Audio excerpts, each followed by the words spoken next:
Welcome to the Behind Them Sticks podcast, brought to you by TSWS Gaming. Come and talk to me, Leonard Ray. That's Come your on. name. Come and talk to me. I just wanna have a conversation.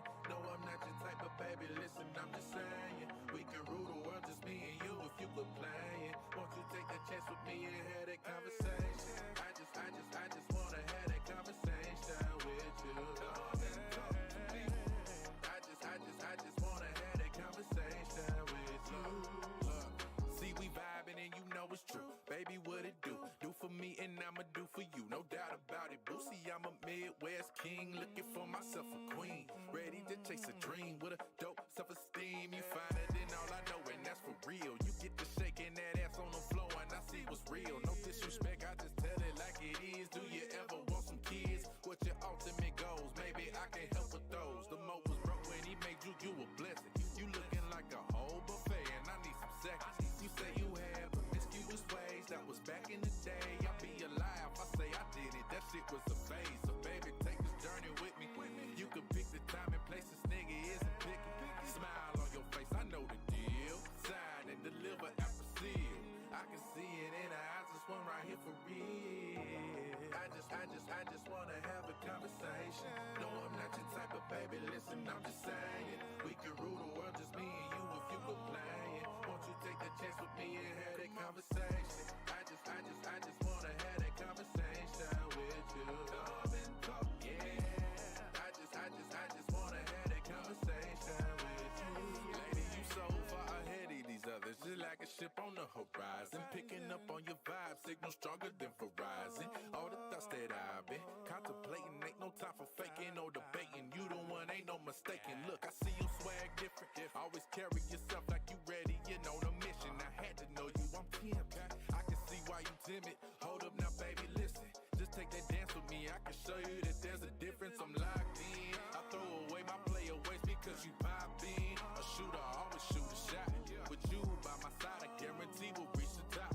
I put that on God and them, I give you all that I got. So baby, take this journey with me. You can pick the time and place, this nigga isn't picky. Smile on your face, I know the deal. Sign and deliver after seal. I can see it in her eyes, this one right here for real. I just wanna have a conversation. No, I'm not your type of baby, listen, I'm just saying we can rule the world, just me and you. If you quit playing, won't you take a chance with me and have that conversation? I just wanna have that conversation with you. Come and talk, yeah. I just wanna have that conversation with you.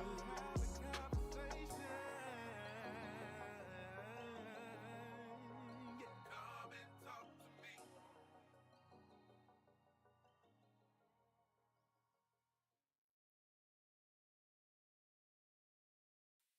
Welcome to the Behind Them Sticks podcast, brought to you by TSWS Gaming. Come and talk to me, Leonard Ray. That's Come your on. name. Come and talk to me. I just wanna have a conversation. No, I'm not your type of baby. Listen, I'm just saying we can rule the world, just me and you. If you quit playing, won't you take a chance with me and have that conversation? I just wanna have that conversation with you. Come and talk to me. I just wanna have that conversation with you. Look, see we vibing and you know it's true. Baby, what it do? Do for me and I'ma do for you. No doubt about it, boo. See, I'm a Midwest king, looking for myself a queen. Ready to chase a dream with a dope self-esteem. You find it in all I know, and that's for real. You get to shaking that ass on the floor and I see what's real. No disrespect, I just tell it like it is. Do you ever want some kids? What your ultimate goals? Maybe I can help with those. The mo was broke when he made you a blessing. You looking like a whole buffet and I need some seconds. You say you had promiscuous ways, that was back in the day. I'll be alive, I say I did it, that shit was a phase. So baby, take this journey with me. You can pick the time and place, this nigga isn't picky. Smile on your face, I know the deal. Sign and deliver after seal. I can see it in her eyes, this one right here for real. I just wanna have a conversation. No, I'm not your type of baby, listen, I'm just saying we can rule the world, just me and you. If you quit playing, won't you take a chance with me and have that conversation? I just wanna have that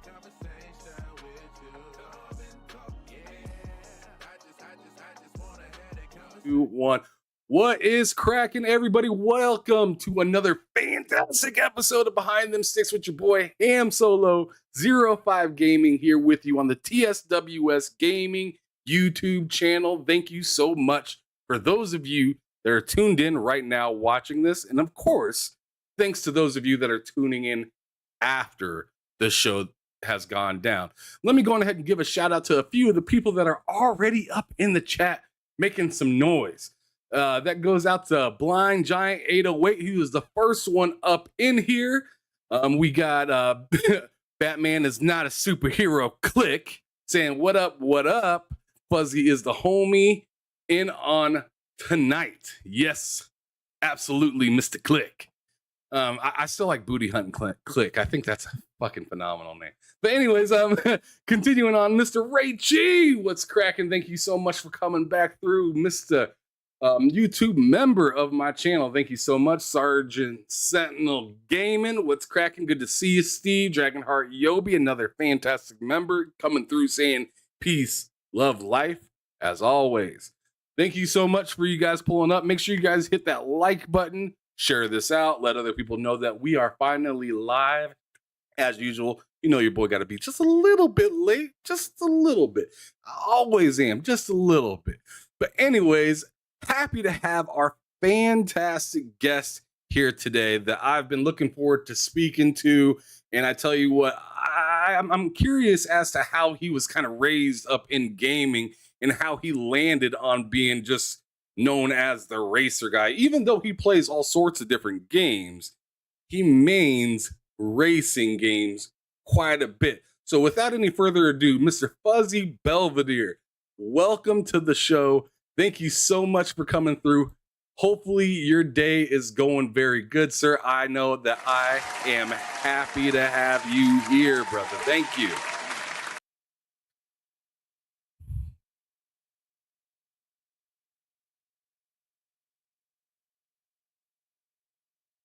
In gaming for quite a while, and it was kind of like a family thing. I mean, my dad didn't really do the gaming stuff. He was more like, all right, just work and then eat, sleep, dinner, work kind of thing.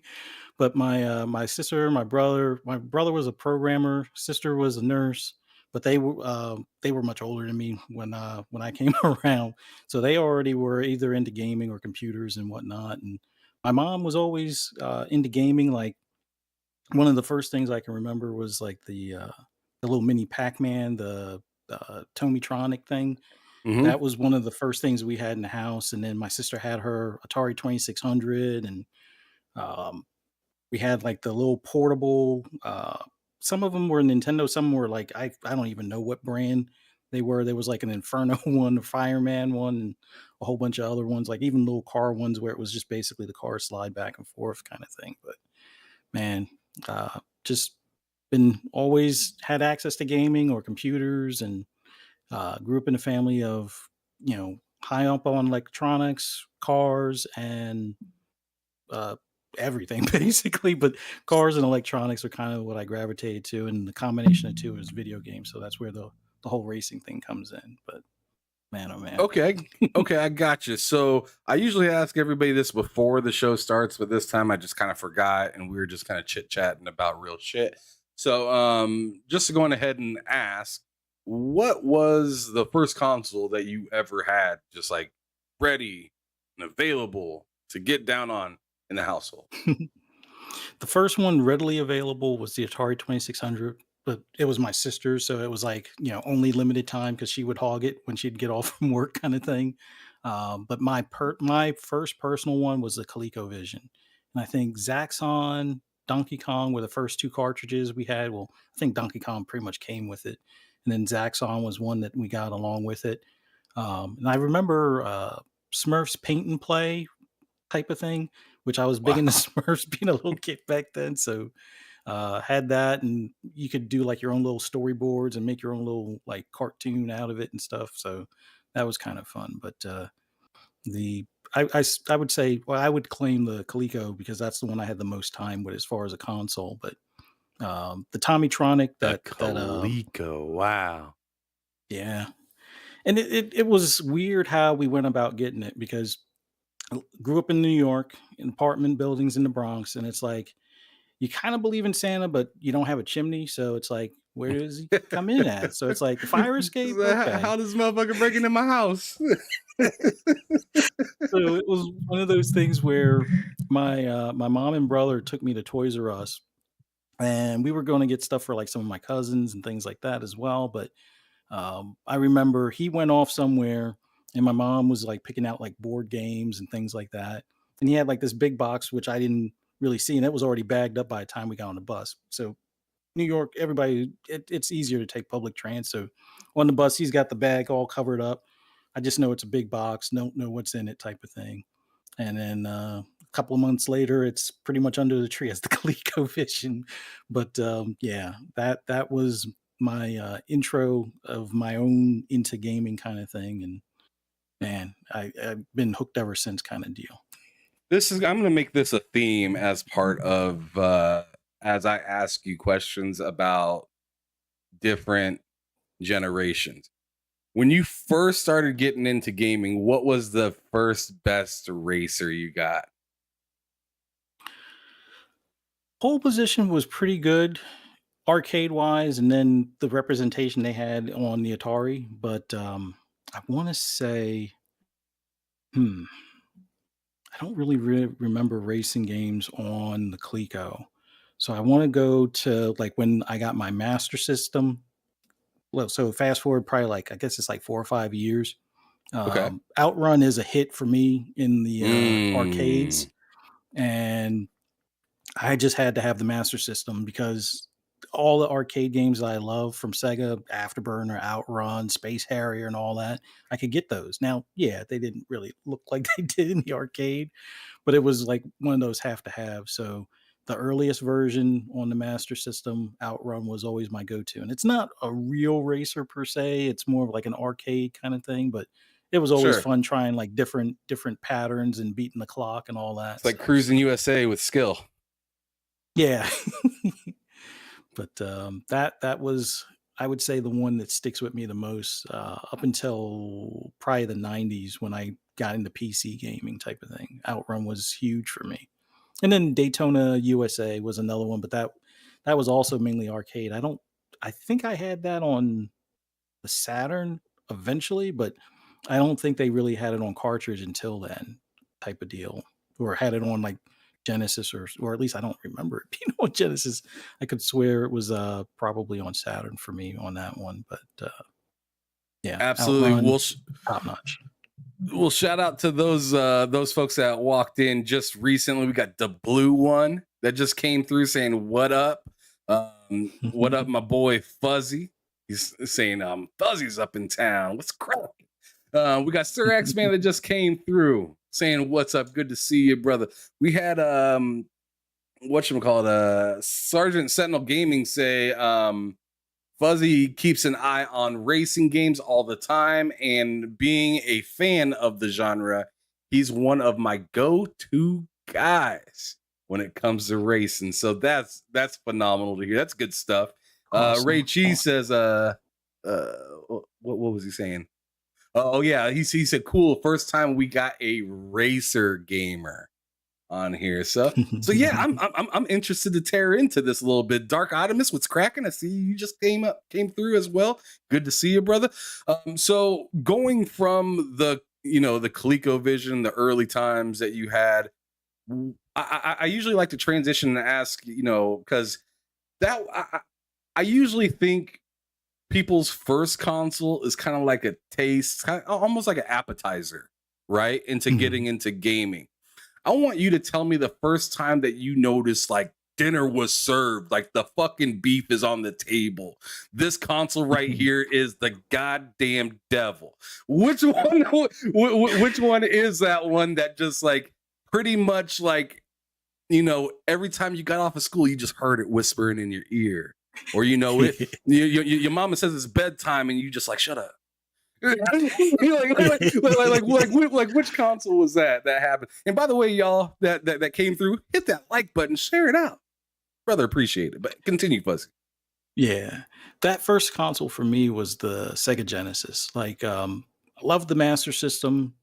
Um, Love to but hear you could it. tell Ooh, you could tell the yes. graphics weren't quite like arcade level, but when the Genesis came out, it still wasn't quite arcade level, but it was close enough. And Altered Beast, it was a good like pack in game, but it took my time for a good bit. And Hang On, um, what was it? Space Harrier.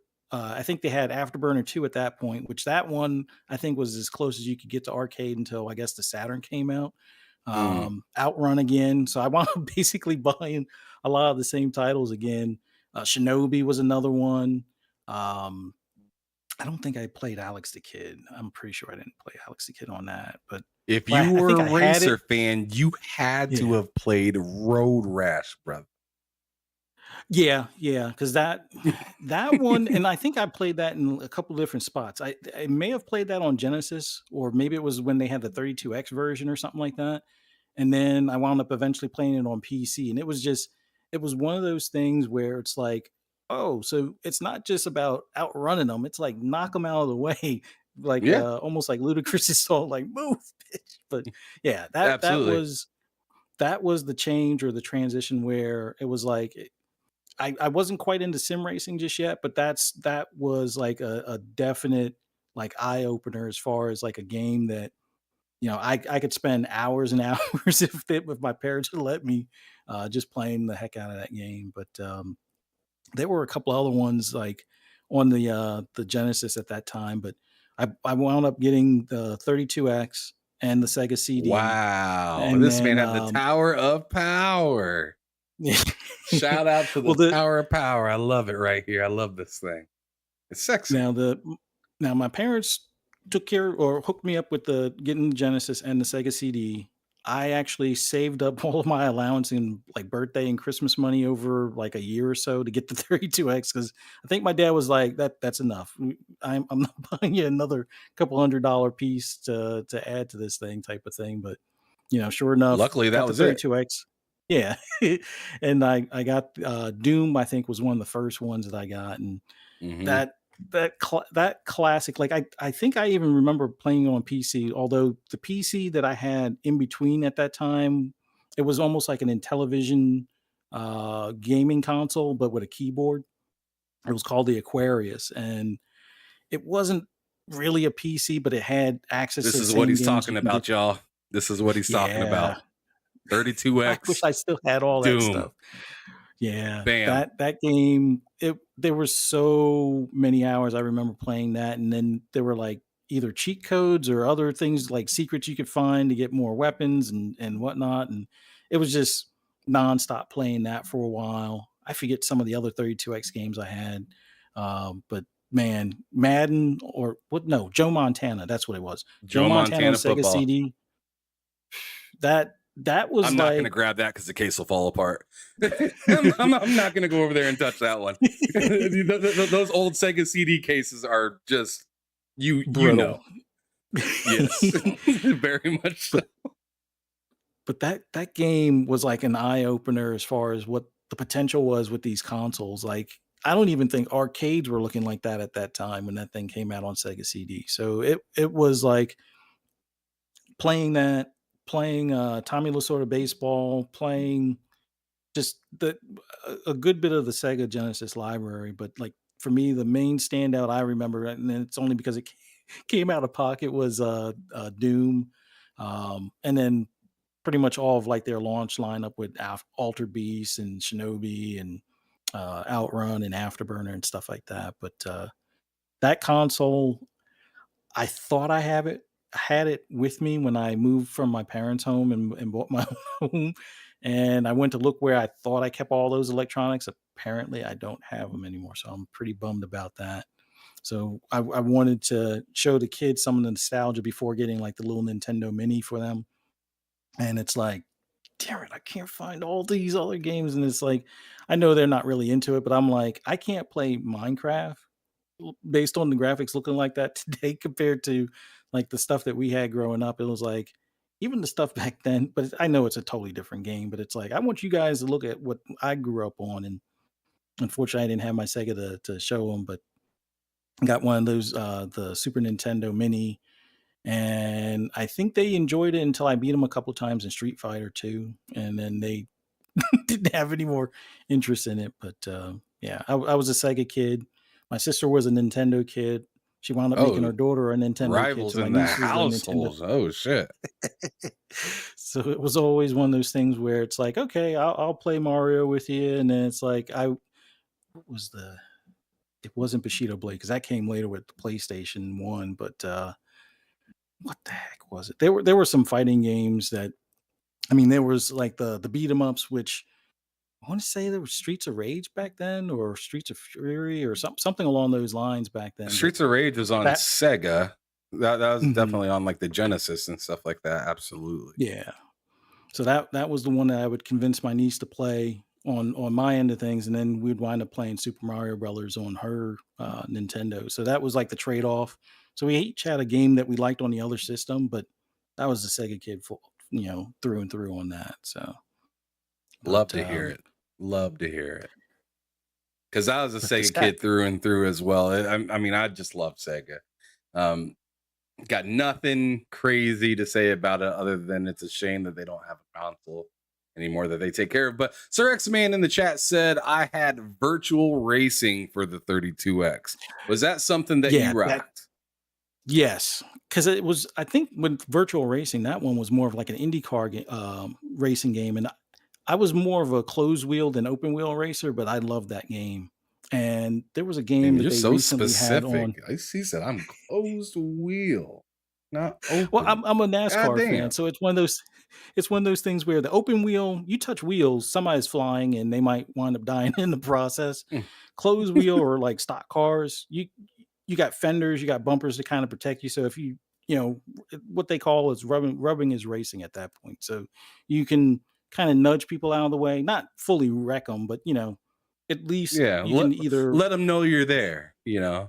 Hi, how you doing? So but that's always been like my preferred racing, just because it's not the wrecking aspect of it, but just the ability that, yeah, you can nudge somebody and it not ruin their day, or they can nudge you and it not ruin your day, and you can continue on and you know try to edge each other out as far as coming out of the turn and things along those lines. So, but yeah, virtual racer was one. Virtual fighter was another one.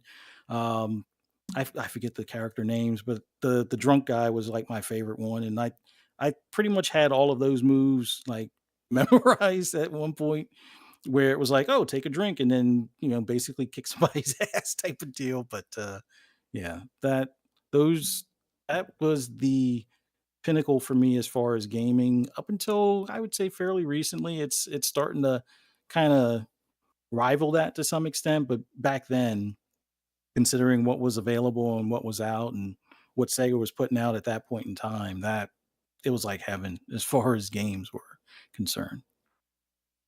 Yeah, I think the person you're thinking is like Shun Duel or Shun something. I don't freaking know. Yeah. But shout out to Game Downsides. He popped through here. Pyro Mad came through. It's good to see you, brother. Thank you so much for coming through. Oh, Double Barrel gave it up, and here we got Boom came Nice. through today. What's cracking? I don't know what the heck happened to my camera. But anyways, keeping it moving. Thank you so much for coming through, Mr. Boom. But Fuzzy, got to continue Mhm. on. So now Genesis 32X, Mhm. 32X Sega CD, that was a compilation of just madness in your hands at that moment. Yeah. It's wild how many different type of games went to the same controller, right? Yeah. This freaking controller right here will play your Mhm. 32X games, Sega CD games or Genesis games, and obviously you want the 6-button one. That one's better. Yeah. But it's just pretty crazy how that went to 3 separate consoles. And I tell you what, having all of those freaking battery, or not battery, but those plugins for it, because they were the bricks. Mhm. Those Yeah. bricks being all next to each other, it just looked like an absolute. You thought you were gonna burn your house down once you had that thing hooked up. Yeah. but moving forward, so I'm wondering, did you jump because during shortly after the 32X came out, the Saturn came out. Did you hurry Right. up and hop or jump ship to the Saturn, or did you just kind of Yeah. hang around for a little bit? Yeah. No, I jumped ship right to the Saturn, and that's where I kinda started losing faith in Sega at that point. Like, there were some good games at the time, a lot of the same catalog, but also there was this Jaguar game that was a racing game, that for the time, its graphics, I would say, would rival what we saw a couple of years later as far as with, like, Forza Motorsport, 1 or 2 or something like that. At least to me, it did, and it just it was an awesome looking game that looked like computer graphics, but for a console, and I think that was one of the few games I wound up having on it. Like, I think I only had, like, a handful of games on the Saturn, and that one I spent most of the time playing, and then it was like they kinda stopped supporting it, and then the Dreamcast, I think, came out, and I think at that point, because I had just spent my, like, birthday, Christmas, and allowance money on the 32X, had, I guess, like, a summer job or something at that time, and I was getting when I got the Saturn, and then when the Dreamcast came out, it's like, I this is too much kinda thing, and I think I wound up jumping ship to PlayStation 1 at that point. Oh shit. Um, yeah, and it was Okay. and it probably was just being frustrated with the Saturn having a limited Well, library. hold on a second, because this is like fairly like several years later that the because this is after. So did you jump to the PlayStation 2, or did you go to the original PlayStation first Did the original before? PlayStation first. Okay, so the Dreamcast was out when you got into your original PlayStation. Yeah. That's interesting. Okay, continue. Yeah, so I played the Saturn as long as I could, looked at the Dreamcast, was kinda mad because I spent all this money, and it was, like, I think a year or 2 at that point, and then that console was coming out, or maybe it was, like, 3 years at that point, and I was like, "That seems awfully quick," and I forget what it was that appealed to me on the PlayStation. I think it was the first iteration of NASCAR racing was on PlayStation, Hmm. and it wasn't available on EA. Dreamcast. Um, no, I actually, this one was Papyrus. Oh, so it was It was before before EA EA got got them. into license. Yeah, it Oh, was before okay. EA got the licensing for NASCAR, so Papyrus, they were the kings of racing on computers, and this was, like, the first time they had, ported one of their games over to console. Now, bear in mind, got it, loved it. To me, it looked great at the time, and then my brother showed me what that same NASCAR racing game looked like on PC, and I think that was, like, the last game I got on my PlayStation 1. Like, I had Die Hard on there. Child Trilogy. Yeah, I had a handful of games. Bushido Blade was one of them.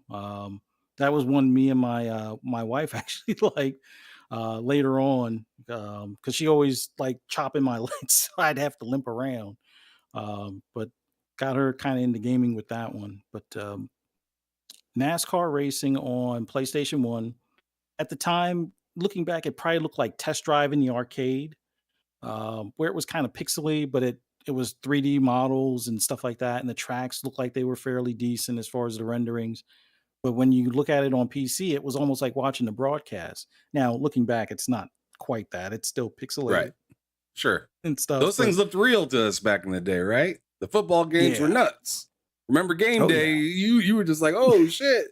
Like this game looked real. I feel like I'm really at Soldier Field. Like, nah. Mhm. But continue. No, but after seeing NASCAR racing on PC now, this is probably 97, 98 range, or no, it's probably like 96 going into 97. He showed me what NASCAR racing looked like on PC.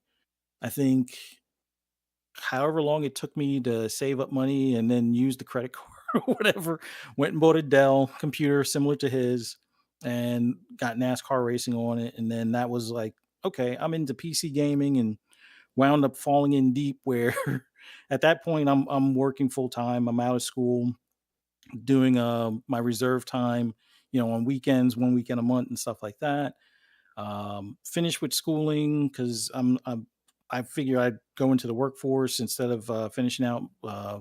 Well, I didn't finish school. I was doing the 2 year military academy and junior college to get my commission. Went in originally and enlisted, then went to Valley Forge to do the 2 year commission because I was like, I don't like having, people just coming out of school telling me what to do, being enlisted. So I was like, I can do the same thing and go to, college and do that. And then that's when I wound up meeting my wife. And at the time, there was a policy. It's like either get married or break it off or something. That there was a bunch of The silly hell? policies back then. This was like 90, like this is in like 96, 97 time. And But there were somehow some you made issues it where, sound like it was the 50s. Somehow you well, made it sound like it was the 50s. well, it was because there were a couple of incidents where there was a female officer and male enlisted that it brought up a lot of controversy as far as how she was getting him out of certain duty drills and things like that, abusing her command and stuff. So they wanted to make sure there was no fraternization or whatever between enlisted and officers, just because it's unbecoming if you're managing that squad and you're dating one of the people in the squad. I mean, it happens in the military, but it's like I think at that point in time they were making a big to deal about it as far as because of a couple of news stories. There were a couple of couples where it was an issue, and after that it was like, oh, policy. It's like you either have to get married or break it off, and it's like, what? All right, I guess I don't need to be commissioned. So I just wound up finishing out my enlisted contract. Went into the workforce at that point, full time, and I was like, all right, I'm gonna be a PC gamer. Started buying upgrades for the Dell I bought in '97, and then started buying like flight sim or like dogfight games as Yes. far as the Like the F-15, the F-14. F-15. Yep. There we Hmm. go. Yeah, I remember them suckers right there. Those old Yes. ass, hard to maneuver ass games, man. I Yeah. remember them. But back in that time, joysticks was a big thing to have. Remember Hmm. that? Like Yeah. you go to Best Buy, you see like a selection of different types of joysticks with like the different throttles and stuff like that on there. Hmm. It was a lot smaller than like the Thrustmaster ones you can get now, but they were Yeah. still pretty nuts that you could get a joystick for flight sim at that time. It's pretty wild. Oh, yeah. Yeah, and I fell in deep at that point between having the wheel and pedal set up. I had the Microsoft wheel and pedals back then with the force feedback for the racing stuff, and then I actually had the Microsoft flight stick um for the dogfighting games basically, or for the F-15 game. I think it was like Jane Electronics or Jane something was the company that was doing a lot of those like flight sim type games, and also had Microsoft's flight sim around about that time. But it was like, all right, I'm gonna upgrade the card, upgrade, chipset, and then it was like I think it was just before Pentium, maybe it was between Pentium 3 and Pentium 4 or something like that, where the motherboard changed completely, threw a monkey wrench into things, where the Voodoo card at that point, I think, was like the best card that you could buy at the time. And I was like, oh, I'll just carry that over. And apparently you couldn't because the motherboard had changed and it was like a whole different interface at that point. So I was like, ordered the better card for that time from Dell, and then Dell sent me the wrong card, and I had it where it was supposed to be overnight, and they sent the wrong one 2 days later. It was a mess, but that didn't It deter me was from getting being your on ass. PC. They were It didn't getting deter your me. ass. It didn't deter me from being a PC gamer for a bit, but I think the biggest thing of what I enjoyed about PC gaming at the time was from a visual standpoint. Consoles were great, but it was like the PC just had that much more to show, like the specular lighting, or like those god rays that you would see with the solar flares and all that stuff.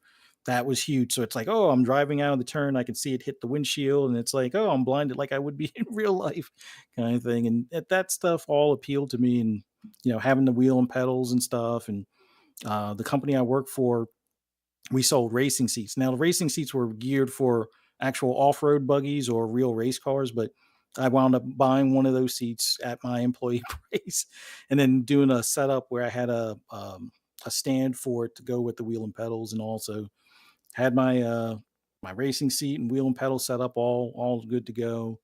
And then kept on playing NASCAR games. And I would say at that point, between 98 to probably 2003, 90% of my gaming was, NASCAR or sim racing, some of it online, some of it just against AI and, doing the modding and stuff like that.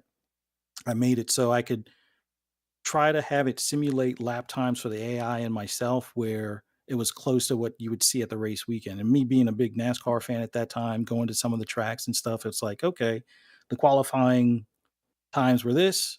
So the AI needs to be somewhere within a tenth of a second of this, and then set up things accordingly. And the freedom with PC at that point was appealing, although it fell off kind of quick after I think it was when AMD first started joining in, and it was like the whole thing between AMD and Intel. And I think the second go around I went AMD, and it was still pretty good. It's just that I wound up going back to consoles, skipped the PS2 altogether, and then came back to consoles for PS3, which was kind of a weird return to consoles because of the whole pricing thing and whatnot. And the Wii was Okay, selling like hotcakes. And okay, but before we go too far forward, I gotta back it up a little bit because there are some epic games that I wanted to bring up to see what your thoughts were, or if you even got a chance to play them at all. Mhm. Sir X Man had a message that was up just a little bit ago that said some games, but I'll just go on ahead and say them for myself from off the top of my memory. So, like Test Drive, did you get into Yeah. Test Drive? Yes. Okay, And I think and that one these I can be had pretty. on. Oh, I'm sorry. Go ahead. Oh, no, oh no! I was gonna say they can be yes or no, but if you wish to describe, going ahead. But you were describing. Continue. Yeah. That one I think I had on PS1 and on PC. And on PC, I'm pretty sure there were mods where you could do loops and things like that. But I kept on trying to mess with the car shape because all of them kind of remind me of like a Ferrari. So it was just trying to go into the computer mods aspect to mod the cars and things like that. But Test Drive at the time, that was before I fell too much into NASCAR, that was a huge time sink as far as me driving in that a lot. Well, Test Drive was amazing, but how about the other Test Drive, 4x4? Did you ever get into that game? Because that was more of like an off, or was it called Test Drive 4x4? I think it was called just Test Drive Off Road. I think it was Test Drive Off Road. I don't think I got into that one as much, and it's kind of weird. The company I was working for was all about off road vehicles, and it probably just slipped under the radar for me. And I was just kind of getting into off road vehicles. Like I was always been kind of a car nut growing up, coming from a car nut family kind of thing. And I was like the only knucklehead that decided, oh yeah, Jeeps are a good vehicle to have. It's a convertible for the summer, and 4-wheel drive for the winter. And worked for Right. a company that customized them. And I think it just missed I missed that title because it was like under the radar for me. I think I was more focused on the vehicles, modifying the vehicles in the real world, and then just racing in the sim world kind of thing. So I missed the off road one. Okay, now I got to bring up the obvious ones for PlayStation. The original. Before I get to my favorite one, the original Mhm. Gran Turismo. Where were you Yes. at on that? That was a double disc, I believe, as well. Yeah. What wasn't it? Simulation Arcade. Yeah, it was like a sim arcade kind of thing. And the big thing it was doing different than what you could do on computer was that it had a lot of licensed cars that were unique or highly sought after as far as in car culture that most other games didn't have. Like you didn't Like the Grand have Sport and stuff like that. Yeah, so there were a lot of unique cars that they had mixed in there, and at the time, there was, like, almost, like, nothing like it. It was like, "Oh, I can have access to all these cars, race on a track, and, have at it," kind of thing, and it was like an eye-opening experience, in comparison to, things like Test Drive at the time, like the original Test Drive and stuff, but, Very small, slim pickings in car selections on test drive games. They were yeah.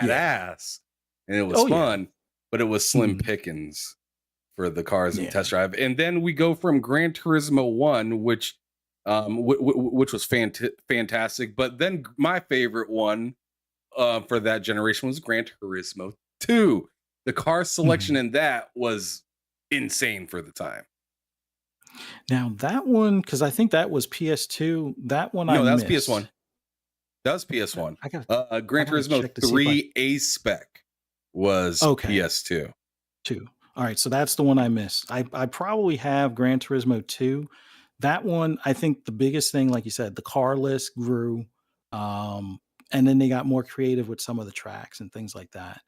Um, and it made it easier as far as for, I think, some of the mods, because some of the cars you could mod, or you could at least change, like, some of the, things to them, other than just making it manual or automatic or something like that. But Gran Turismo 2, I think it was more so falling in love with the car list that grew compared to the first one type of thing. But, I think at that point, Gran Turismo was on hiatus until I came back with, PS3, which I wanna say, I know there was 5 Prologue, and I think I had whatever they had before 5 Prologue or something like that. 'Cause the frustrating thing for me with PlayStation at that point was that when the, PS3 came out, it was almost like the Gran Turismo that came out was like a carryover to some extent, and then they promised 6 for the longest time, and then I don't think 6 came out until the PS4 came out, but it was still on PS3 only or something along those lines. So it was, like, weird how they had these prequels or prologues and so forth back then, but, A-Spec, I that's the one I definitely missed because it was PS2 and I was full on PC at that point, but Yeah, and that Gran was like Turismo, early in the PS2 generation as well. Yeah. yeah, but Gran Turismo, I would say it was what a car enthusiast would kind of dream of, although I would have liked to have more cars from, well, not really the East, from more so from the US. There were decent ones as far as like the Viper and Vet and things like that, but they didn't have all of, or like certain cars that usually wind up getting skipped because they're overlooked. Like, I don't think they really did, uh, like Volvo, like the Volvo wagon, which was like the sleeper. I don't think they did. I can't remember if they had the Grand National. I don't think they had Grand Nationals in 2. I'm not Uh, sure if they had the Grand National either. I know they had the CUDA, the mhm. Superbird, Yeah, the GTO. I know they had like those, but I don't think they had, yeah, I'm not sure if they had the Grand National. I'm not even sure if they had Buick in there yeah, as an and that option. yeah, and that was one of the things where it was like, it was an awesome game, but it was like, "Come on, you guys should at least have some of these classic cars." Um, and then I know, but I think that's they got a Honda CRX though, right? yeah, yeah. I mean, which is fine because at the time, like, being, growing up in a GM household, although we were like car enthusiasts, so Ford was fine, GM was fine, even Chrysler was fine, but it was like hardly anybody in my family had, anything from Toyota or a Honda or anything like that. I always loved, a lot of those cars. It was just a matter of, it's like, I know if I had brought home like a Prelude or something like that, as opposed to, the Mustang I eventually bought, it'd be like I'd get looks for it. But it's a different, um, you know, car culture type of thing, because my dad, and my brother were mainly focused on like the V8s of the 50s and 60s and stuff like that. And my uncle eventually wound up, downsizing in the 70s when they did the Mustang too and stuff like that. But, Yeah, they were always about the big V8s, and it's like, oh, I remember my Rocket 88 and my Tornado, like the same Tornado that Jay Leno has. Not the exact same, but like my dad had a blue one and a tan one, similar to Jay Leno's Tornado from like I think it was like 68 or Jeez so. Louise. That those were like his prize cars where he had like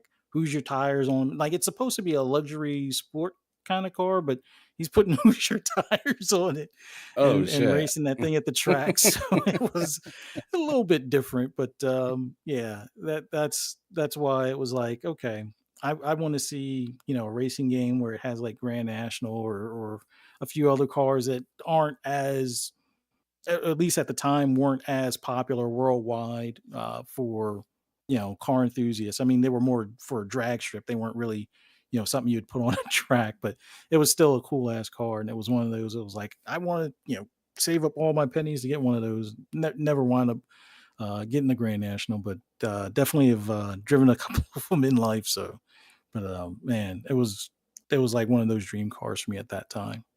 Oh, those suckers are pretty. Absolutely. But Yeah, Sir X Man was asking in the chat, and it's a game I completely forgot about. But Need for Speed. Need for Speed. Where were you at yeah. for Need for Speed? Hot I Pursuit was think hot back in that time. Remember the yeah, Diablo? yeah.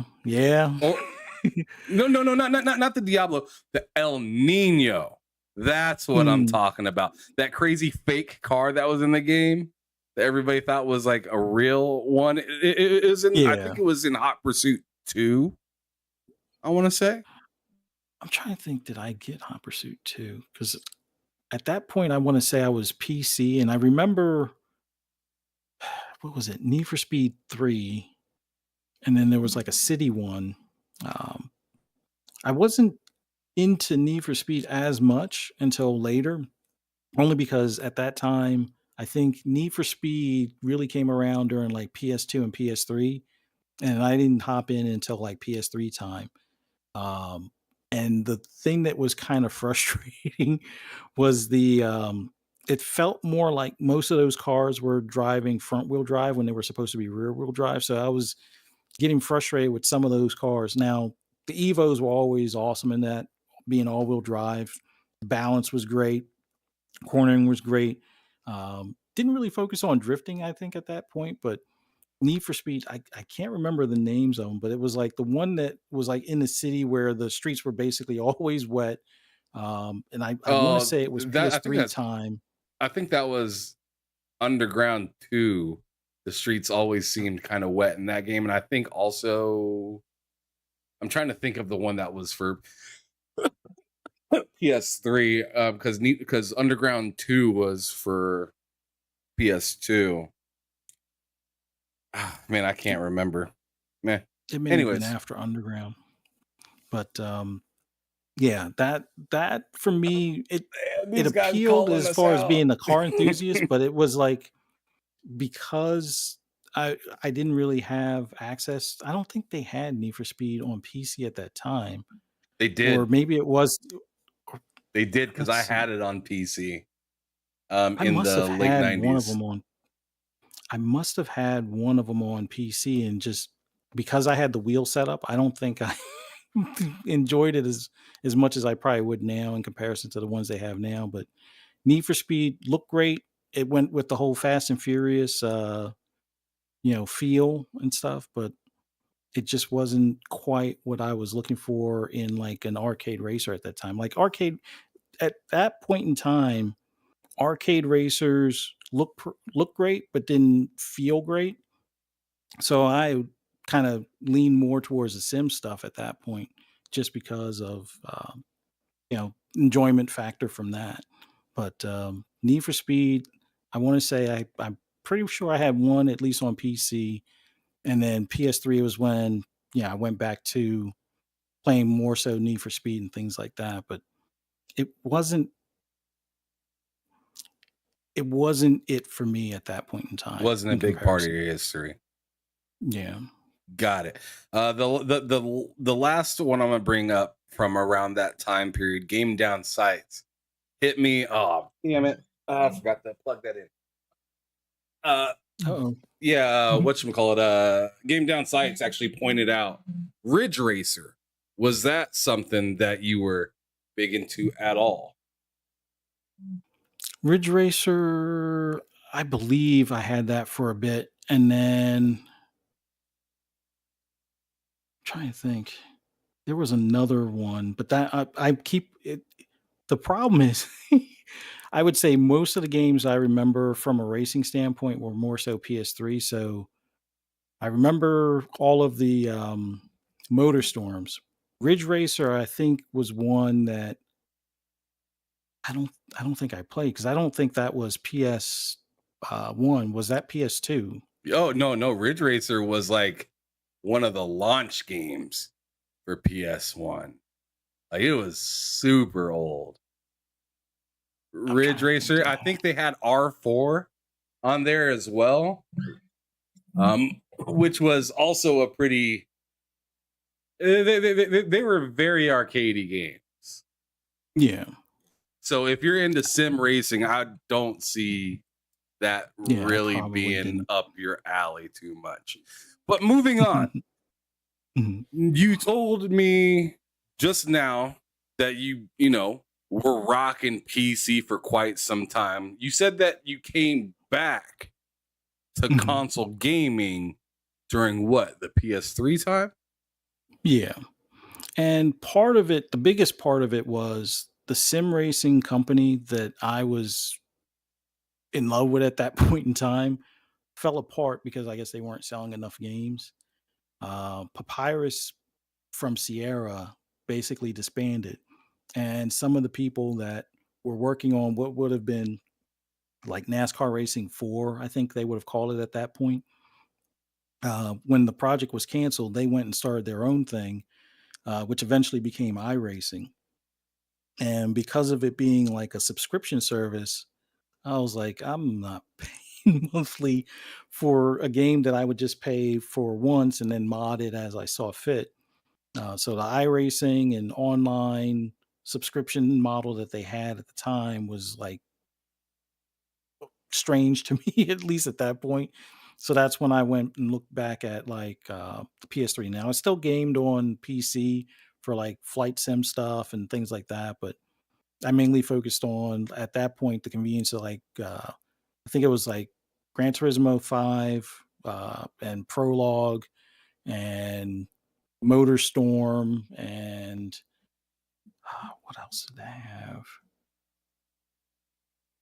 I know I had a couple other racing games at that time, but MotorStorm was like the one that was the standout for me because at that point it was more, even though it was an arcade, it was more of like the destruction aspect of it.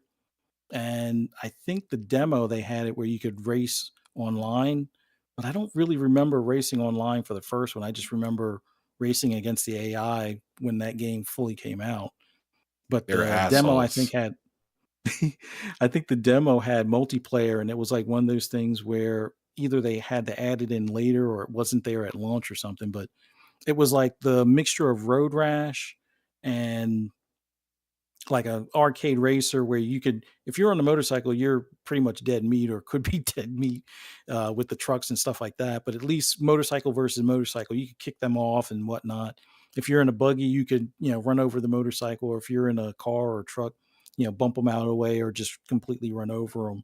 But Motorstorm was like the go-to for me at that point in time because it was something different for me in comparison to like instead of racing online with like the NASCAR racing games and Sims and stuff like that.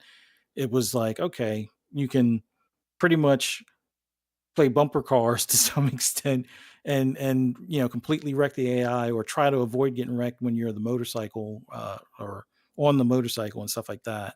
But Motorstorm was kind of that drawer that kind of brought me back in. Gran Turismo, what the way it was looking at that point in time to me was on par with what PC was doing. So like Gran Turismo 5 and Prologue, although Prologue was kind of like a half of a game for the most part, it definitely caught my eye as far as just playing on console and stuff like that. So PS3 time, was me being kind of frustrated with uh, PC and as a whole, as far as when it came to racing games, and then it was just focus on um, like all the games that were coming out around that time, like Resistance. Um, what was the other one? Killzone, I can't. No, I didn't really play Killzone. The one I liked more than that was Army of Two. Infamous, or okay, Army of Two. Infamous, yeah. Although I think my first experience with Infamous was when they gave away, I think it was 3 or something like that, when they had the outage for the PS network getting hacked. And before I didn't really pay attention to Infamous, and then that one that they gave away, it was like, oh wow, this is like your own kind of like superhero kind of type of deal, where Right. you can make your own decisions on if you want to help the people and stuff. But Infamous was pretty cool. Resistance was like the perfect mix because I think I was starting to get fatigued with like World War II games. And even though it was kind of in that same genre, but now with Aliens was a nice enough spin that kind of drew me in. Um, but there were a couple other ones. Like I I can't remember um what was the other shooter that they had. I think it was Haze, but Haze was but Army of Two was like the go-to for me. It just Army of Two was so fire. yeah. That was like my favorite shooter at that point in time. Sports games were still big. Um, like pretty much collection of Madden, Call of Duty was huge at that point. And being a Massive. reservist during the '90s, it was like Modern Warfare and Modern Warfare 2. Those were like almost like on PC you had Army or some America's Army, which was like basically the recruiting tool that they were using to recruit people into the military. Now that you had Call of Duty focusing on the areas that they're going to wind up sending you, it was just pretty cool to see that they had modern warfare stuff or what we were using in the reserves at that time. So it was pretty cool. But Familiar equipment. yeah.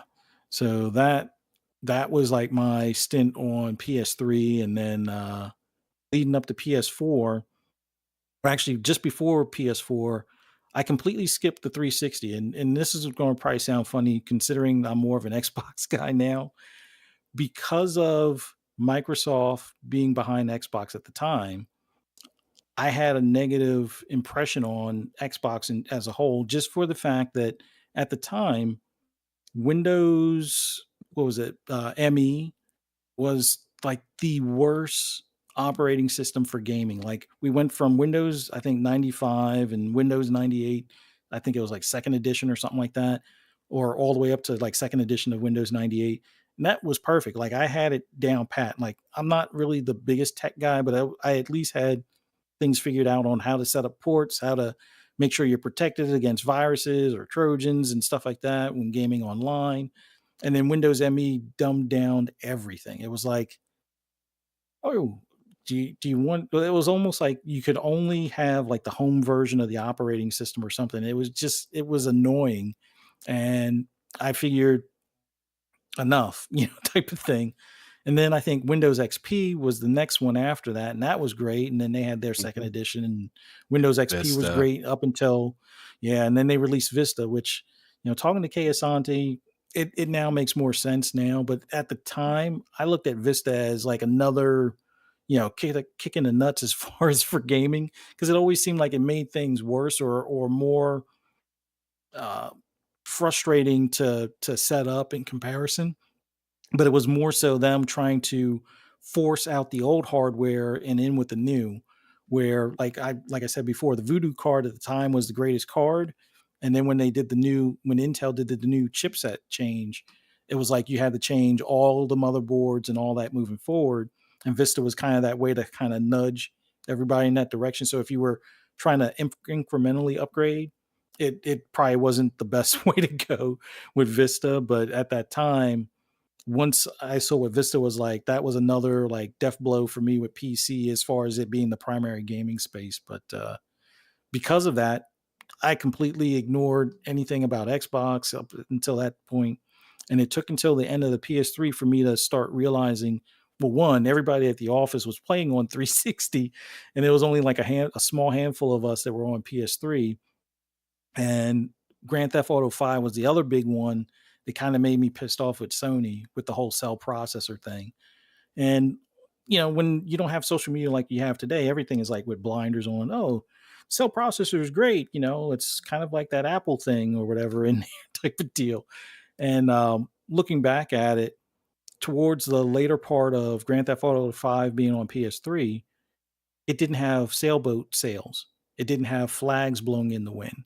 And I always thought that was weird. I'm like, how do you have all these sailboats with no sails? And then I would see videos of how Grand Theft Auto 5 was running on the 360, and all the flags blew in the wind. All the sailboats had sails on them. So it's like, sail processor is supposed to be this powerful thing. What the hell kind of deal?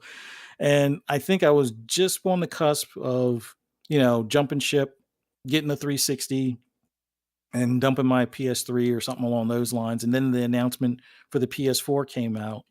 And I was like, okay, I'll go ahead and pre-order one. And the big selling feature for me was Drive Club, because Drive Club looked like it was going to be a better blend of kind of like Simcade, but like almost like team sports or like leaderboards and things like that, which I thought was going to be pretty cool. I didn't know Forza was doing that with Forza Horizon at the time. So this was like a whole new thing on the PlayStation side of things. So I was like, oh, Drive Club. Yeah, I'm definitely pre-ordering that PS4. And then Drive Club was delayed for a year. I'm like, okay, I already got the PS4. I'm playing Watch Dogs, which doesn't look like what it showed to be. And I forget what other game I was playing close to launch, but it was like, okay, this is fine. I'll wait for Drive Club. And then Drive Club comes out and its online didn't work for like 2 months. And I had bought like the $90 or $100, edition or whatever, which came with extra cars and extra modes and extra content and stuff like that. And as an apology for them not being able to have the servers work for like the first couple of months, they were like, oh, we'll give you the first couple of months of you know, the deluxe pack or the premium pack to everybody. And it's like, wait a minute, I already paid for that. So do I get extra stuff Damn. afterwards? And they didn't give anything swindled. really extra. So it's like, oh, so that's how we're going to play. So it's like, this was supposed to be the Forza killer.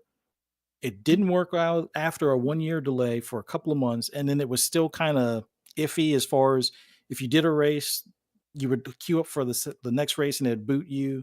And then you'd have to wait 5 to 7 minutes for the next race. And it was like, I was like, you know what? If this is supposed to be a Forza kill, I got to see what this Forza is about. And along that same time frame, Wait, what was called the Forza killer? Drive Club was supposed to be the Forza killer, or at least according to no. 24. So Gran Turismo was already in trouble. Gran Turismo was already in trouble at that time. That was way all right. And yeah, because Gran Turismo was tried to do like once every 7 years or something like that at that point. So yeah. Oh Lord, that's tragic. So continuing on. So Drive Club was supposed to be the Forza killer, and you're just sitting there like, you just gave me an idea. You told me that this was supposed to be the killer. Now I'm kind of hungry. I gotta check out what going on across the street. Yeah, you shouldn't have said that. I would have stayed over here. But now you're saying you killing something else. I'm wondering how strong they are over here. Shout out to PTK Blam that came through. Fastback OGLLG podcast. What's cracking, Fastback? Thanks for coming through as well. Ray Chi, before we get too far away from the conversation, I want to say what he said on here is pretty wild. Maybe you remember this, maybe you don't. But Ray Chi says, remember when Don Matrick spit on the military with no internet, proposed them to use the old 360? Mad disrespectful. Yeah, he didn't help matters. But at the time, what I saw with because it was before, I guess, Ashmore or whatever was the face for Quantum Break. Quantum Break looked awesome as far as the early showings of that. Yeah, before they even showed his face, like whoever they had originally, the game looked fire to me even then. And then when they, put him in as the main face for the game, I was like, I'm sold on this game. I gotta play it. So I gotta get an Xbox. And then what was it? Sunset So Overdrive was another one. it wasn't until so I gotta ask you real quick. Mhm. You talked about the 360, but did you ever actually own one? You said you had a PS3 during Mhm. that time period when you were kicking it with the boys. Everybody had an Xbox. You and a few other people had a PS3, and then you just said Mhm. just now, no, you did not have a 360. You had a No, P. I was You I was getting close to getting one, because the main thing that was gonna, kind of nudge me over to getting one sooner would have been, or was going to be, Grand Theft Auto 5, with them not having the flags or any sales or anything like that, blowing in the wind on the PS3 version, but the 360 version had it. But that right really as I was about bothered to you. do, yeah, it was like it doesn't look the same. It's like you're supposed to be the most, well, not not to bring up like current terms, but it was like you're supposed to be more powerful with this cell processor, and it's like, look at you. It's like there's stuff clearly missing that the other guys have. Um, so it was one of those things where, because I knew Grand Theft Auto 5 was going to come to those next consoles, and I figured, well, I can easily go ahead and do a pre-order at GameStop for the PS4. So I went ahead and did that.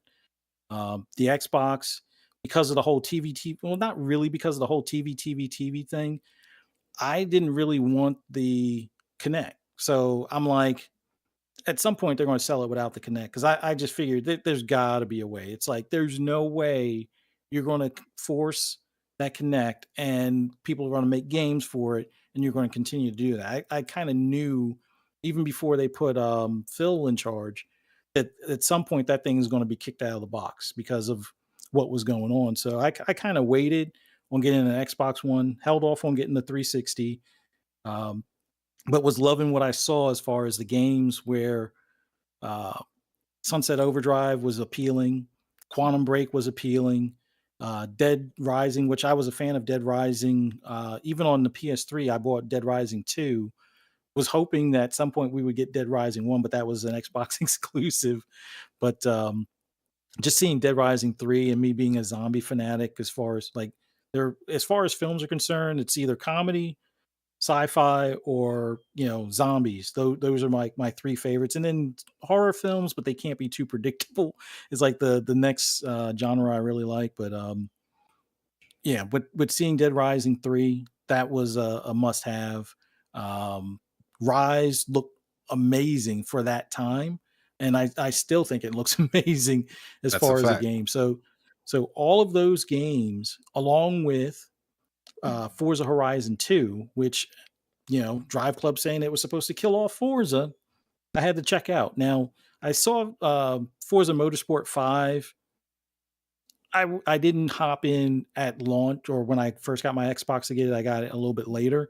But Horizon was exactly what I was looking for. It's like, oh, you could follow the road, or you can cut across the grass, or you can cut across this person's yard. And I mean, unfortunately, they didn't have the destructible environments like they do now, but it was like game changing for me. It's like, oh, if I want to get to the next event, I don't have to follow the road. I can just cut across, or I can go ahead and go to a car show, or I can, you know, make a paint scheme and get people to download it and get money for it, or points or whatever. So it was like all of these things, along with like having leaderboards and other stuff. It was like, this is what Drive Club should have been. And they even had clubs, I think, for Forza Horizon 2 at that time. So it's like, oh, this is perfect. It's like everything that should have been in Drive Club is here. The dynamic weather supposedly wasn't, quite the same, but they had enough dynamic type of weather where it's like, okay, it looks like the race is starting with rain, it ends with rain, or or you're just driving through town and then all of a sudden rains. But with Drive Club, it was like they say it's dynamic rain, but it only does one of two things. It's either raining at the beginning of the race and stops before the end, or it rains, or it's clear at the beginning of the race and rains at the end. There is no such thing as dynamic weather in that. It's always scripted, no matter whether you if you go to that track, that race, it's always the same script. So it's like, that's not dynamic. Dynamic means it could rain or it could not rain, type of thing. and Forza was showing that. So once I got my Xbox One, it was on. It was, and another thing that was weird, Destiny was this go-to game that, and even though I knew better that, I knew Destiny was on both platforms, but it was like everybody was like, "Oh, you got to play Destiny on PlayStation." It's like everybody at the office switched from 360 to PlayStation at that point, and we're playing Destiny. And I tend to play, video games more frequently than they do. It's like, oh, they get off from work and they play and then they go to bed early kind of thing. It's like, I'm the manager. I can stay up as late as I want, and I can work from home if I want. So it's like when I would play Destiny, when the rest of the team was either offline or at work or whatever, it's like, okay, I would try to do some of the missions with people, and it's like nobody has a mic, nobody is helpful. They just run through everything. It's like I wasn't used to that. It's like I'm expecting people to be like, all right, follow me, or don't worry about those ads. Let's just cut through here. No, no, no mics. Just run, shoot as minimal as possible until you get to the end. So I'm like, this is crap. So, but when you play it on Xbox, before I found a lot of people that I know in the Xbox community now, it's like the first time, it's like, hey, mic check, everybody, all right, we're gonna try this. All right, you go over there, and or I'm gonna cover you while you run across, or go ahead and cut through this way, and this will be like the shortcut. Like, there's a lot more communication that I found in games like that on Xbox than I ever did on PlayStation.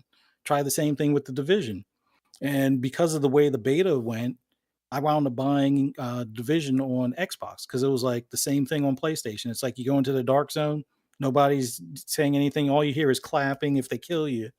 But when you're trying to, queue up for missions, nobody's talking, nobody's communicating. They're over there dying. They don't have a mic, so you can't, unless you're paying attention to their health at that time. It's like you don't know that they're already down or whatever. But Xbox, it's like everybody at least is paying attention, has a mic, or even if they don't have a mic, you can kind of understand. Like they'll do cover fire and all that other stuff. So it always seemed like the Xbox community for multiplayer was always more organized, or at least that's the impression I got on two games, for example, being Destiny and the Division. So that kind of sealed the deal for me. The community was a lot more useful or helpful on Xbox than it was on PlayStation. Uh, Forza, as far as Forza Horizon, was a much better game in my opinion than what Drive Club was as far as racing games are concerned, or arcade racers. So, and then between Forza Motorsport 5 and Motorsport 6, I mean, you had, I think it was Gran Turismo 6, which just came out on PS3 and didn't come out on PS4. So it's like, forget those guys. Let them take 7 years to make a game. These guys seem to make a game every other year, and they're quality and they're fun. And it was just mind boggling to me. So I'm like, okay, I guess Xbox is my new home because they're the king of racers. They're more frequent. They're better updated. The Xbox community for multiplayer is more helpful or useful as far as when it comes to They're a lot of these, alive. like yeah, exactly. So it was just a weird transition, but I wound up just, the PlayStation became my exclusives box. Like for a little bit of time, it was like, okay, single player games I'll still get on PlayStation, or at least for a little while. And then it was like, why even bother? I might as well just get all of my games on one platform. Because at that point I was also switching to full digital. So it didn't really make sense to me to buy some games here that are multiplats and other games here that were multiplat. And I remember the whole 900p versus 1080, and it's like, okay, I can see those extra blades of grass in Grand Theft Auto 5, but I see more cars and traffic and more people as far as like the NPCs on the Xbox than I do on the PlayStation. So it was always like a weird trade-off. It's like, okay, more pixels, but there's more AI, at least in most games. Like even on Unity, there was more AI in Xbox or on Xbox than it was on PlayStation. So I don't know. It was just weird how everybody was like crapping on Xbox, and all these years I was avoiding Xbox because of Microsoft, and then I realized it's like this is a better online and multiplayer system, and I just started buying all my multiplats there, the Xbox exclusives there, and then my PlayStation was basically a PlayStation exclusive box where things like Ghost of Tsushima, God of War, Spider-Man. yeah, Spider Man, Gran Turismo Sport, and Gran Turismo 7, like that stuff. Yeah, I'll get that on PS4. But if it's a multiplat like Madden, um, Call of Duty, um, things like the Division or Destiny, no, that's all of the extra content is purchased on Xbox because at least I know I can team up with people that are actually going to be, that actually team up as opposed to just run through content and no no communication kind of thing. So. No doubt. And something I wanted to point out before we hop into the current generation that we're currently in is that Mhm. I find it interesting that Xbox One was your transition, time. Usually everybody hypes up the 360 or the OG Xbox like I do. Not Mhm. too many people hype up, I made my transition during the Xbox One generation, right? So I find that Yeah. interesting, but at the same time, shout out to PlayStation for making a lot of fantastic single player games, but then that Mhm. kind of trains your mind a little bit to be more single player focused. As for Xbox, when they came out, I mean, a game like Halo was like, yo, you're playing with your bros. You're playing Mhm. through the campaign, you're playing System Link, you're playing whatever multiplayer things that you want to do. And then soon after, Xbox Live comes out, Halo 2 is a big deal. It feels like Xbox from the jump cultivated that community is our massive focus to have you guys kind of talking to each other, and then hopefully the talking, more people will want to join and get in on either the conversation or join private parties with other people and whatnot. Yeah, Xbox definitely deserves those flowers for making Yeah. multiplayer very much a normal thing. Making communication and community and groups and stuff like that a normal thing. So shout out to them for that. But as for the next topic, which is the current generations, I do have questions, Mhm. that are going to be more current, like Starfield and the current Forza Mhm. that's going to be coming out and whatnot. But before we get to that, I want to know like what it was like for you to enter into this generation. So obviously, throughout the previous generation, you had just got done telling me, yo, I was on the PS4 at first, but then I moved over to Mhm. Xbox. Found a lot of dope games I liked over there. Played a lot of multiplayer games over there. Loved Forza. PlayStation ended up Mhm. kind of being the exclusive box. Now the Series X and PS5 are here. Did you get which Mhm. one did you have first? I actually had the Series X first. Only it's going to sound weird, and I'm not going to throw my wife under the bus, but it was one of those things where the day that they announced the PS5, and it's been always a habit whenever PlayStation does the announcement to go to GameStop that same day and you know ask the owner or ask the manager, hey, can you put in the pre-order now? Or sometimes they'll tell you it's not available yet, or sometimes they'll usually do it, but you know, had wife time at that time and didn't do my normal routine going down there. And come to find out, that was one of those times where they weren't supposed to have the pre-orders for the PS5, but they did.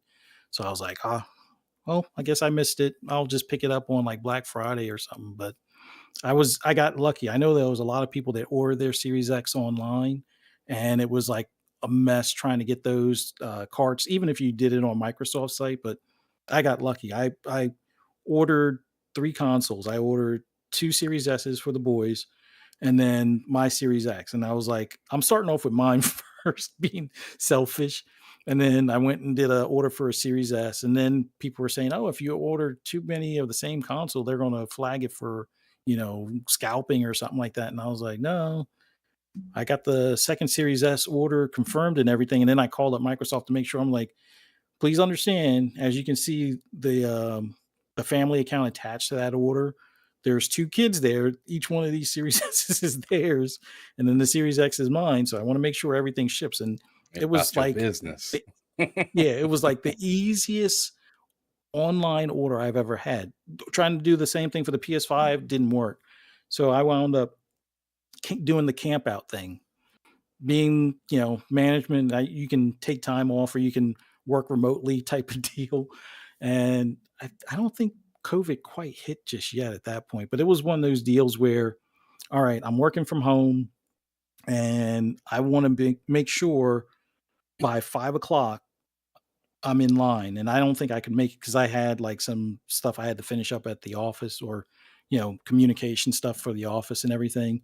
So my wife was picking up the kids from school, and I'm like, "Can you do me a big favor? Go to this GameStop, see if they're taking the pre-orders, and if you can do the stand in line as soon as I finish up here, I'll take the spot," type of thing. And when she went there, I guess there were like a couple of girls that were kind of like camping out the store, but they had already beat her to it as far as like doing the stand in line thing, and they were only getting two PS5s. So I was like, all right, go to this other one. She was like, don't you want me to go to this other closer one? I was like, no, go to this one that's in the sticks, because there's like a farm community not too far from me, and they just happen to have a GameStop. And I'm like, nobody's going to think about getting a PS5 there. So just go there, please. Just stand in line. So she had one of the boys stand outside in line while she asked the manager, and they're like, yeah, you can camp out. So as soon as she did that, I finished up work. I went over there. There were a couple of people asking, like, why are you standing out here? I'm like, I'm standing out here for a PS5. And shout out to Gaming Forte for not disclosing a lot of company info, but at least giving me a plan of attack, I guess you could say, on where and how to go about doing the camp out for them. But I wound up camping out like Black Friday, or actually, I guess that Thursday night, and you know, my Man, he wife, was out there for love her to death. Thanksgiving. God damn. The Well, it struggle. was it was funny because in this whole process of doing this, the wife and me would trade off time standing out there. I did like most of it because I didn't want her up to standing up there and stuff and be like, This man the things standing I out do in the for you, but I cold. love her, love her to death. But no, she made Thanksgiving dinner and we all kind of had it while in line. And there was other people that did the same thing. So it was the funniest thing. Yeah, Like, Thanksgiving in line. Oh yeah. shit, for a PS5. God Well, damn. I wasn't the only one. There were other people that actually Tragic. had Y'all they over bought there. their Hey own man, little can you things to pass the cook. cranberry sauce? Like, what the fuck y'all doing out there? Yeah, there was somebody that had one like those not the heating lamps, but like the tin things that you can heat up like a pan and stuff. So they had like their stuffing and some cranberry sauce, and This is my some wife wild brought out shit. like the Tupperware. So me and the boys had the Tupperware, and she had the Tupperware. So we had like the little camp out table and everything. So yeah, Thanksgiving dinner and but I love my That's some family. They shit. put up I with ain't so never much heard no shit nonsense. like that before. That's wild. Like, I Well, thought I was but goofy for what I did for my graphics card, but you out here for a PS5 in the cold eating fucking eating Thanksgiving dinner with a bunch of folks you don't even know. Y'all over here having a fucking powwow in front of GameStop. What the fuck? yeah, there was.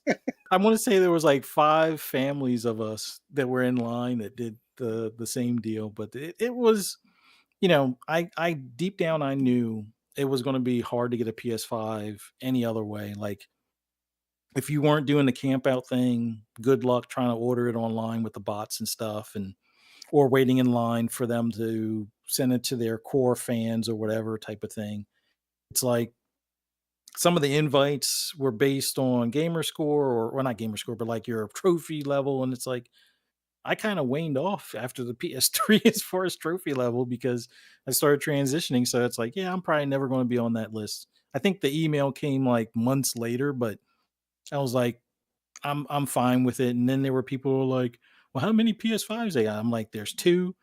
And I got the first one, and the guy next to me has the second one, and then everybody else is Series X's. And I think there was a few of them because I told everybody I already have the Series X, and I'm like, if you have to choose between the two, depending on which games you like or what you're looking to do, I probably sold or convinced a lot of those guys to just stay in line for the Series X. 'Cause it was well worth it type of deal. But the first two of us had the PS5 reserved, and people kept on trying to like get in line, not cut in line because they knew better than that. But there were Right. people That's a that were fact. like, yeah, they were like, oh yeah, I'm gonna wait for PS5. I'm like, dude, there's only two, and us first two already got them, so you're gonna be waiting for nothing. Well, they always have extra. Like they're already told me that they have two. If they have more, they're reserved for employees. I guarantee you.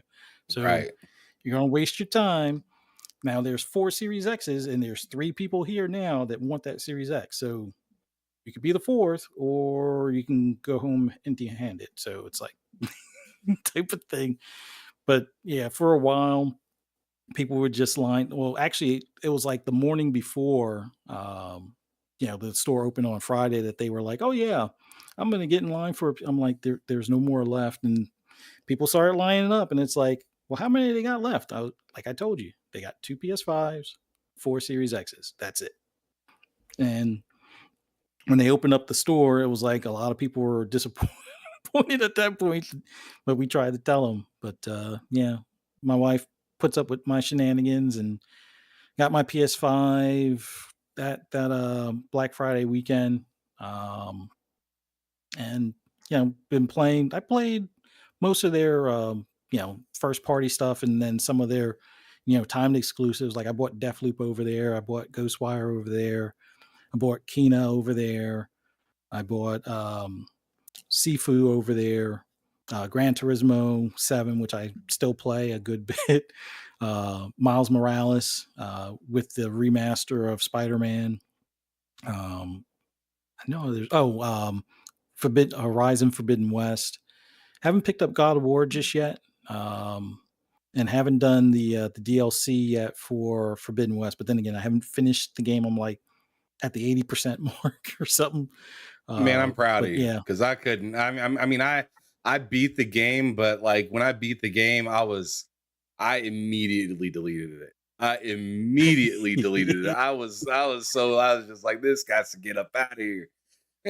so, so yeah, yeah. that was me on Horizon. It is one of the prettiest looking games I've ever played. I'll give it that. Mhm. But goodness Yeah. gracious, that was some boring shit. Yeah. I mean, it took me a while because I was trying to like level up as much as I could stuff before you do like the split. Hopefully, no, I'm not spoiling anything for anybody, but before you do that split cavern, I was trying to do as much stuff beforehand, and I was trying to see if you could get flying ability beforehand because they made it seem like, oh yeah, there's flying in this game. It's at the tail end of the goddamn game. I'm like, you lying saxa. So it was like there's the one mission where you're supposed to find armor on the hill, and I found a way up the hill without flying. Of course, it doesn't spawn, so I'm like already pissed off at this point. So I'm like, yeah, let me just hurry up and get this flying stuff. Then I fly out to the one area, and it's like that's why it's like not finished. It's like I feel misled or bamboozled as far as the whole flying mechanic that they said that was going to be in That this thing, and it's like flying towards the end. mechanic But stinks. yeah, You haven't flown around in that game yet? no, I've have it now. Okay. The only Yeah, I thing don't like it. I'm to the point where the other humans are back, and you're talking to the one that looks like Hillary Clinton. Oh Lord. um, but yeah, I know exactly what you're talking I'm about. towards The like the one with the last all couple white. missions. Yeah, Yep. I know exactly what you're talking yeah, about. Yeah. That end part gets pretty live. I'm not sure if you'll like it or not. I because I was so low leveled when I got to that area, because like I said, I was so ready to finish it. But like I got over to that area in the last part, and my God, it is a lot of work if you're under level. A lot of yeah. freaking work. But moving on from there, so like So you got both consoles, enjoying both of them to the best that you can. Let's get back into Mhm. the car part one more time before we Yeah. completely get out of these console discussions. But Mhm. I want to know, like, obviously Forza Horizon 5 hit first. You know, that struck first, and it was a Mhm. great game, must Yeah. play reception. 10 Mhm. million players fairly quickly, right? Yeah. So Mhm. so what did you think about that Horizon in comparison to previous ones? What were some of like the big things in that one that made it so good? Why do you think it I deserved think that 92? the environment is definitely more pleasing as far as visually than what 4 was as far as being in the UK. Now, the catch to I that is agree. you don't have as varied seasons and things like that. You don't have snow quite, except for on the mountaintop and stuff. But overall, it was a much better looking game. Like the visual upgrade in comparison, you could look at 4 and know that it's a beautiful looking game. It's like they turned it up 10 notches for 5. I mean, when you can see the individual things on like the cactus and stuff like that, or cacti or whatever, you know you're dealing with a whole different level.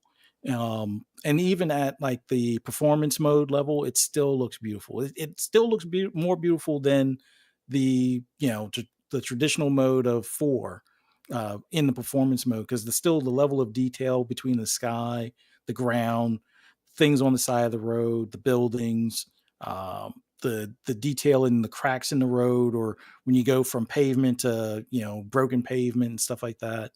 Um, Now they've fiddled around with the handling a good bit between the two. So the handling, uh, I would say, is well, it's in a much better place now. But when they first released it, the handling was a little twitchy to some extent. But overall, it's everything that you would expect out of 4 was improved in 5. Now, there is a caveat as far as for me at launch, being the completionist to some extent. Hold on. My cats are up here having a hold on. Oh, You snap. two, There's a stop it. fight. Let's go. Pussy fight. Stop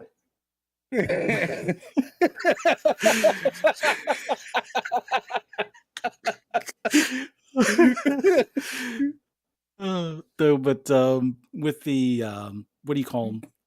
With the accolades and things like that, a few of them were broken. So it was like that was the disappointing part. So me being the completionist, trying to get a lot of those accolades, as soon as possible, kind of thing. Had to put the game down for a couple of months, but the playability, or the controls, the modes, all of that stuff was great. It was just that the accolade system was a bit broken, and they probably should have spent more time on that. But overall, all the other functional stuff was awesome. Um, the car list was great, although it was missing the like the Alfa Romeos and things like that. But they just recently added those, so those are now back into the game. It's like I think they have 750 unique cars at this point. Um, and they're probably going to have another, I would say, 50 or more before this year is out added into the game. So from a car list standpoint, it's awesome. The scenery is awesome in 5. Um, there's a couple of things I wish they would do a little differently or add into the mix. Like What's one? you know, one of the things I'd like to see, and I think I know why they won't do it, or at least for now, is have police chases. Now, that's something that I used to Mhm. do in 4 with me and one of my friends. We would take, like, because you have the police siren and you have certain cars you can make look like police cars, or you could use the Crown Vic. And a lot of people would like running on the highway. And it was like the funniest thing. And I wish I would recorded it, some of it, where we would sit off to, like, after you come out the tunnel, we would sit off to the side. So they're in their Lamborghini flying down, and I have like a modded engine in there. So I'm pretty much putting a V12 and a rally suspension. So that way, if they decide to go off road, they're not outrunning me with that Crown Vic. So you'd have the guys that they got their Lamborghini, they're flying down the highway trying to set a record or something like that. And then all of a sudden they come out of the tunnel and they hear the sirens, and it was like without fail, unless they already knew we were there, they would almost like instantly run off the road or like, "Well," and I know I probably got a few complaints for grieving people, but you don't even have to make contact with them. Just them hearing that, "Woo," and it's like, oh crap. And then they try to outrun and they see you're sticking with them. It's like, it was like the I funniest bet thing. that So shit made you having crack something like crack that. crack up. Oh shit! Yeah. I can only imagine just woo, and then somebody just fucking just drive off the road. Oh shit! They all looking behind themselves in real life. No, but that's one thing I wish they would have as like an optional mode or something like that. Like if you outrun the cops, you get a bonus. If the cops catch you, they get a duplicate of your car. You don't have to make it where you take that person's car away. Just have it where you collect the duplicate or something along those lines. So that way you don't have too much grieving and stuff like that. But I think that's something that they should consider adding. Now, the reason why I think they won't That'd be funny if they is because couldn't they use want that that E car for, for like an hour or something like that. yeah. But the reason why I don't think they'll add it is because they want that E rating. So E for everyone, because that's one of the main things that really helps them. Not well, along with the game being great itself, but that really helps them get to like that 30 million number as far as people playing it. Because you can have little kids play it, you can have adults play it, everybody can play that game. The minute you start putting police chases, it's no longer E for everyone. It's like it can't be, kids under 8 or kids under 13 or something, because then, you're showing crimes being committed or something like that when you outrun the cops and so forth. So Right. I really just wish it was like an optional mode that they could roll in there where it didn't affect their rating, but I can understand why. But I do want to see more street racing. They do have street races in it, but it's like you should almost be able to do like you can in Need for Speed Unbound and do a little bit of side betting. It's like, okay, if you win the race, you get this, but if you beat this person, you get like an extra bonus or something like that. And or if you want to go head to head and do pink slips kind of thing and have it where both people agree to it type of deal, you know, you lose your car or something to that effect if they want to up it on the PvP aspect of things. But adding more stuff like that I think would be the next transitional type of thing to add in there to kind of keep it flowing where like right now, I mainly play it to collect the cars, do the festival events. Some of them I don't really particularly care for. Some of them are pretty cool, but it's like I think they need a couple more, new things added in there. And I would always love to see something like the highway street racing. Like if you've ever seen the videos on YouTube where they're like, "Oh yeah, we're racing in Mexico." No, you're racing in Atlanta somewhere, but you're saying it's Mexico, so you don't get in trouble. And you see somebody running a Challenger versus a Lambo, or you're seeing somebody run a fully built Civic versus, a Corvette type of deal. I would love to see stuff like that in the game as well. And it's like, hey, you want to make some bonus money? Build a top spec A800 or A class 800 level car, head to head on the highway from a rolling start, 5,000 on the line or 50,000 on the line kind of thing. And that I think would be a kind of a cool thing to add. But I'm pretty sure that would interfere with their E for everyone rating.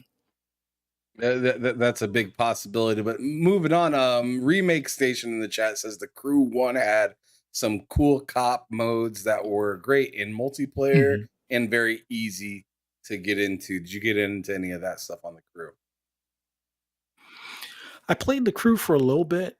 I think the big thing for me was the handling, just like whenever you jump from one racing game, whether it's an arcade racer or sim racer to another, the handling takes some getting used to, and I didn't quite like how it felt with the crew because the vehicles kind of felt like the way they do in Watch Dogs, where they were kind of light and floaty to some Right. extent. So it it's fine in many cases, but at that point, I was so into Forza where, for me, the big advantage that Forza has on a lot of racing games, for me, in comparison, is that the cars feel like they're in the track or in the street, like not just skating across the top surface, but like you can feel like the rubber gripping the pavement kind of thing.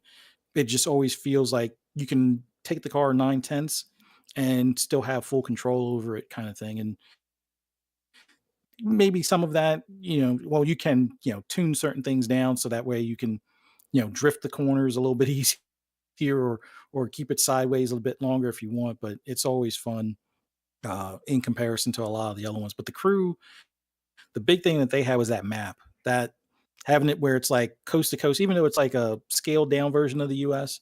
That was a awesome concept that I hope at some point Forza Horizon can do, considering if you look at Flight Sim where it was using Bing Maps. Although I don't know if we want to use Bing Maps for the roads, but still having it where you have access to that type of data would be kind of cool to have, live in like a racing game per se. No doubt. All right, now we only have two more racing games to really talk about, and I wanted to talk about a couple of the games that are going to be coming out that are slated for the rest of the year. Before we tie Mhm. up this end, and I ask you a couple more things before we get up out of here. The the next one I want to talk about is the next thing that came out. That was Gran Turismo 7. So I know Mhm. that you played quite a bit of that game. You enjoy that game from time to time. What are some things that you enjoy Yeah. about that game that maybe some people look past? Because I know a lot of people like to come out, especially Xbox fans, which I'm one of the Xbox fans, and I've talked some trash about Gran Turismo before too. But Yeah. but I want to hear some positives come out of come out of this. So, what are some really cool things about Gran Turismo before we obviously talk about some things that are not so cool? Yeah. The biggest thing for me, and I hope this is something that they incorporate in Forza Motorsport, is that you can create your own like racing grid, and you can pretty much take cars from your garage. So, like, if you have multiples of, like, let's say Mazda MX-5, or the Enus Roadster, or wherever however they pronounced it, it's basically a Miata. Um, if you have multiples of those, you can paint each one individually to mimic like what you would see on like the MX-5 Cup races. You can put them in a racing grid, set the parameters as far as like the tire wear, gas, or fuel rate, the weather, the time of day, and then you can order the list where you could either start first or anywhere from first to 20th. I always like starting at the back of the pack, and then have it where you can almost like recreate a MX5 Cup race. That's the biggest thing. Like a lot of the clips that I'll post online or on the app formerly known as Twitter are where I'm using the cars in my garage for to simulate like the Michelin Pilot Challenge Series, or you know the WeatherTech Racing Series or something like that, where it's like a mixture of GT4 cars, some road cars that are specced out to be like a GT4 or Group 4 car, or like what you would see in IMSA for like the GTS class or GT class. You can do that, and then even put like the real driver names. Like if either artists that have already made the paint scheme, you can use those. Some of them you can modify, or you can make one from scratch, and they allow you to import decals. That's another big thing that I hope someday Forza allows us to do. Although it's a bit tricky on how you do it, but you can import real decals, so you don't have to worry about them having the sponsorship built into the game. You can import your logo, or you can import a different Goodyear tire logo, or Pirelli tire logo, or something like that that might not be in the game. You can put that in there, put it on the car. You can key in the name of the driver in it. Like if you have the driver names turned on, you could set the country they're from of the real driver. So like let's say you want to race against um, like well I'll say from like NASCAR, Dale Earnhardt Jr. You want to race against him, put the name on the car, uh, put the flag for US, and he'll be actually they'll have his it wouldn't have his likeness, but they'll at least have it where it looks like if you were to take a picture of like a stock car that like let's say you take a Camaro and put a number 8 or 88 on it or something like that, put it with like a somewhat recent paint scheme that he would have had, when he was still in NASCAR as a driver. Um, you can have that recreation in the game, and that's the biggest thing for replayability for me for GT7. Now, on the Forza side of things, right now, if you create your own custom race, you can do a lot of that stuff. The only thing is you can't allocate or pick the paint schemes of the cars. It's only going to pull from like your friends list. So if you have like a Lamborghini and let's say you have a green paint scheme on it, but I want to put like a Michelin tire paint scheme on it or something like that, you can't really do that. Now I'm hoping you could probably do that on PC and mod it and not get banned.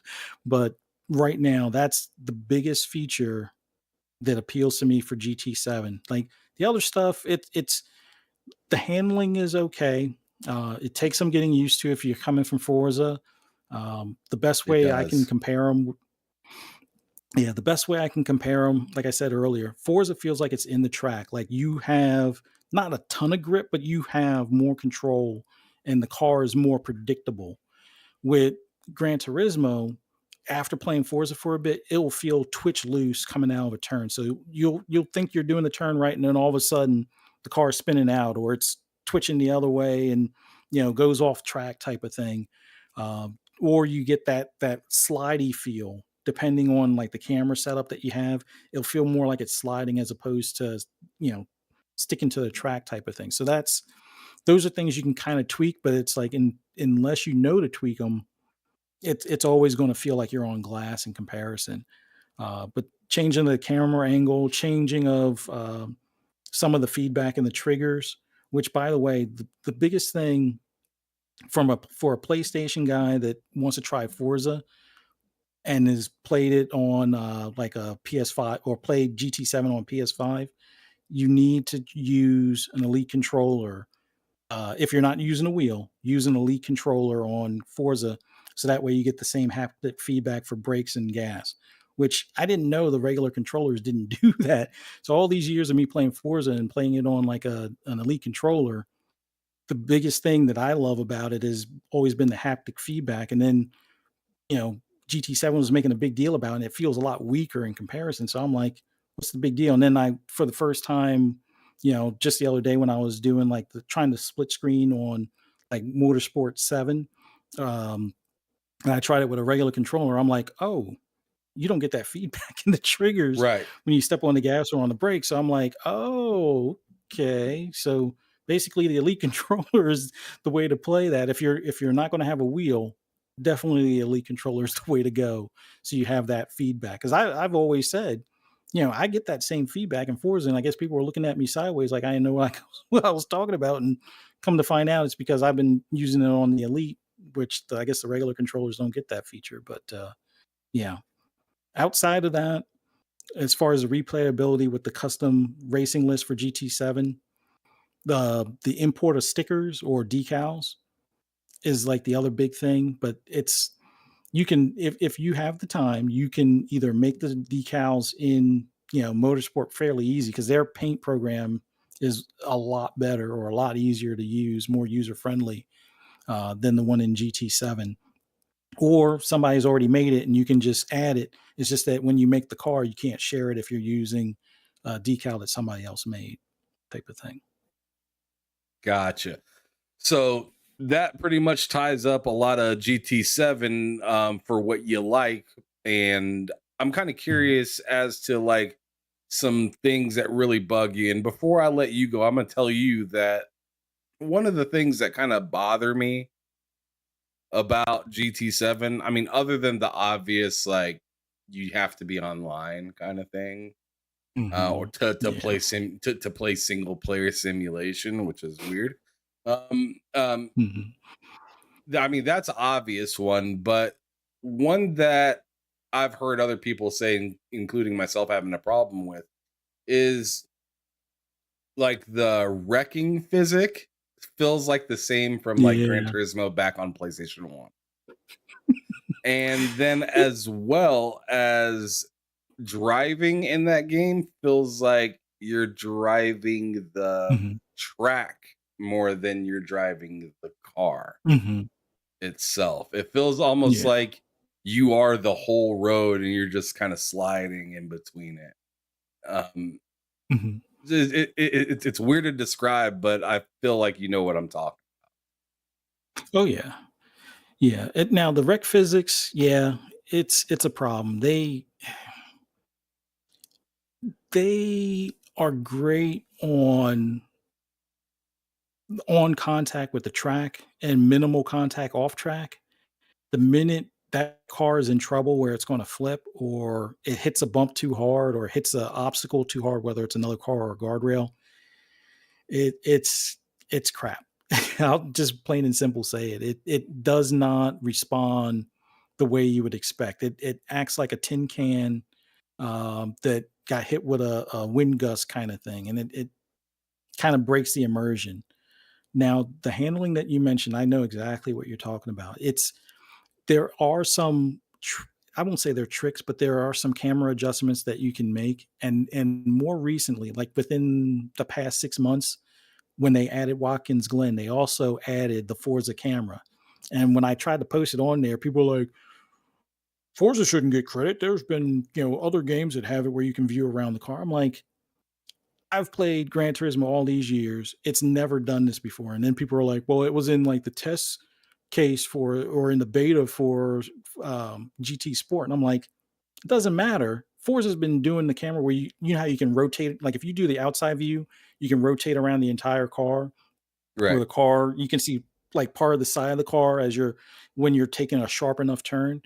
You can change that setting so it's not static, so you can do that same view.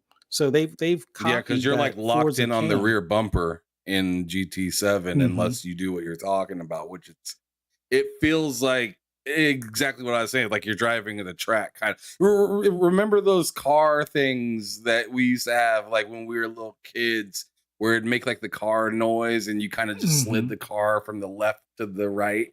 Yeah. Yeah, it just kind of feels like one of those things a little bit. Yeah. No, it definitely does, and the camera adjustment helps. The other thing that I strongly recommend, and this is gonna be something that's gonna, probably be even bigger game changing for motorsport, use soft compound tires. Like, by default, most of the cars come with hard compounds, so it will be a little bit more abrasive. It won't adhere to the track as well, so you'll get a lot more of that glass on track kind of feel. If you use a softer compound tire a lot of times, that will help make it feel more like Forza as far as the grip, although their softer compound tires, depending on the track, tend to wear a lot faster. But that's what you would kind of expect on like a hard compound versus soft compound. But the thing that bugs me the most about GT7, it being a racing game, is that, and I know people will probably think this is silly, but double file rolling starts. Like if you've ever done the rolling start in GT7, you're the last car in a single file line where by the time you hit the start finish line, the leader of the pack is halfway through the race or halfway through the track. Right. Oh No my race God, that's so ever true. goes like that in real life. Like they're typically normally it's double file, so 2 by 2 all the way through, and the flag doesn't wave until the first car crosses the start finish line, or it waves just before then. So the clock starts when that driver goes, not when you first go and they're already half a track ahead of you. Right. But you can't do double file rolling starts. You have to do grid start. Now, I think if you race online in certain daily races, they do the double file, but it's like, why can they do the double file when it's just humans? And then I guess the AI is not good enough to do the double file offline well, not offline, but like in the single player races, it just boggles my mind. Um, Forza's been doing it for like forever. Like what the only racing I've ever seen that doesn't do double file rolling starts is F1, and they do grid start. Which, okay, great. That's fine, but why is it that if this is a company based in Japan and Super GT does double file rolling starts, why isn't their game simulate that? Like I it's one of those things that irks me. Another thing that irks me is carbon fiber paint. if you ever want to paint like the wing or the hood, just the wing or the hood, carbon fiber, you can buy carbon fiber in the store for the car. It costs like 5 grand or something like that of your winnings or in game credits. But to use it, you have to paint the whole car carbon. And then what you What? don't want to show in carbon, like the fenders, let's say, or the door, you have to put stickers over it in the color you want, which means you're not going to be able to do metallic paint for like some cars have metallic paint and carbon wings or a carbon hood.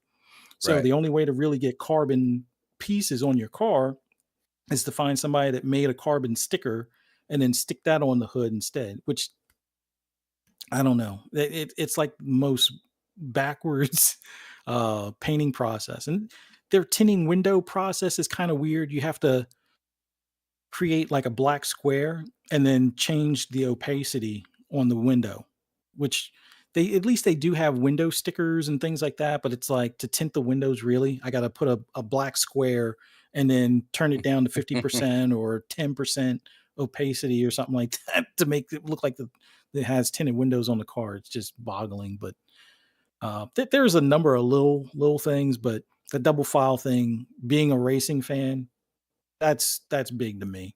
The online thing that don't get me started on that one. That yeah, it's I don't get it. Like GT Sport is no longer requires the online. Like it will eventually sync up. The only thing that's a problem is if let's say your power goes out before the sync, then you might lose whatever progress in between then. But at least it says, hey, it's not online, so you better make sure you check your connection, and then once it connects again, all the stuff that you were doing for the past couple of hours carries over. um there's a couple other things that bother me about it, but yeah, it as good as they are with level of detail on things, they're terrible on um content, uh, cadence. Like we get 4 cars once a month. You get 4 cars every week with Forza. Like you get a track once a year. When Motorsport came out, I think they only added 2 tracks. Now, keep in mind they had 28 to start, and I think they ended with 32. The end of life of Motorsport 7, but it was like those first few months of when you got those other 4 tracks. So I don't know. It's like a hero that's fallen off their horse kind of thing. They're still great at what they do, but they take too long, and it just that's another reason why I like Forza. They're faster on iterating stuff. They listen to the community. The Polyphony Digital doesn't listen to their community whatsoever. They do what they want, and then they tell you it's like, oh, you should be proud that you have to grind for the car that you want, as opposed to like, why are you making it so you have to race the same track over and over again to get the car you want when you said you didn't want people having to grind the same track? Like make the winnings more reasonable, not like 20,000 for a custom race that's 15 minutes long, you know, make it, 100,000 or 200,000 for a 20-minute race or something. I don't know. But Yeah. yeah, it's got its pros, but it's got a lot of cons as well. For sure.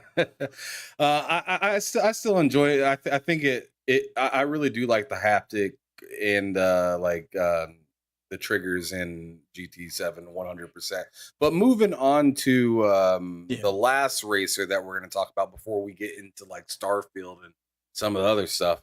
Mhm. Forza, the whether you want to call it Forza 8 or just Forza Motorsport. Um, Yeah. how excited are you for this game, and what are some specifics that you are looking for in this, while they also did announce that they're not going to have split screen, which is something you just got done talking about playing with your sons. They're not going to have the whole Yeah. AI, the whole AI racing thing for people when they leave. They're also Mhm. not going to have the spectator mode added to it. Right. What are your thoughts on what you're expecting, and then also on the things that they're not going to have on launch?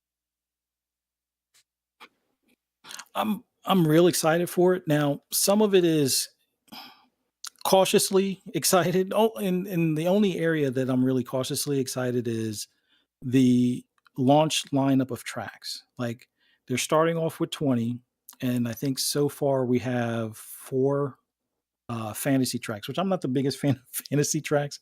I want the real tracks. Okay. But I'm not sure if we're going to get some of my favorites at launch. Like Watkins Glen is up there, Daytona is definitely up there, Road Atlanta is up there, Coda is up there, Norbert Ring is up there. It might make it. They haven't confirmed it yet. Bathurst is another one. They haven't confirmed it yet. Um, so that's the only like negative for me right now. But outside of that, the AI updates, because if you've played enough of the races through career mode in 7, there are some tracks where the AI just completely send it into that first corner, and it's like they come to either a complete stop or they all crash. So it looks like they've fixed that by adding more options for racing lines for the AI, and that's huge. So that's one of the big things, because I would say I spend probably 90% of the time racing against AI as opposed to actual other players. So them stepping up the AI is huge for me. Also changing the tire model and suspension model to add more points to contact or more reference points. Like I already enjoyed the handling, and seeing how I guess the outskirts of the track or the rumble strips and things like that weren't really, I guess, acting the way they would in reality. And now that they're going to make that so, one, it doesn't send the car flying, but two, it still gives the sensation as far as you're going over those rumble strips and how the tire would naturally respond and how the suspension would naturally respond. Those are things I really like. As far as that way, it could be a matter of softening the shocks to absorb some of those bumps, or stiffening the shocks to make sure that your corner entry is a little bit better. So if you want to just barely go on the rumble strips and let it ease out of the corner, you'll be able to do so. So there's a lot of nuance that they've improved on, and they've even improved on the track limits. So before, you used to get dinged sometimes if you hit the rumble strips, because if you had the track limits on, you would see that blue ribbon or the blue cones. And the minute Hmm. you would put a tire on the rumble strips, it's like it would go from yellow to red sometimes. And that would wind up giving you a penalty, or it would make it a dirty lap. So it wouldn't go for the leaderboards and stuff. So seeing a lot of these improvements that they're making with the suspension and the whole engine itself, as far as the underpinnings of the car and how it responds, those are huge. So those are the big things I'm excited for. The fact that they're focusing on more race cars than, you know, non-race cars. Now, it's not to say that like the street cars are fine, but come on, the Cadillac limo. I mean, while it's fun to hit the bowling pins and stuff, it wasn't necessarily the best car to have in the game, as opposed to having like the E-Ray Corvette or something like that.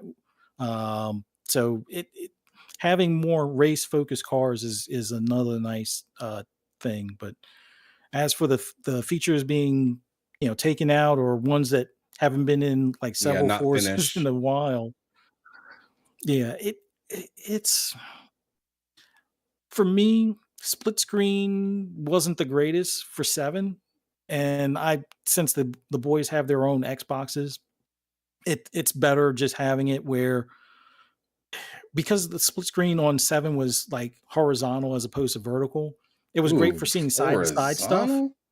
Oh wait, wait, wait, Yeah. wait. Horizontal is actually So better in you that sense.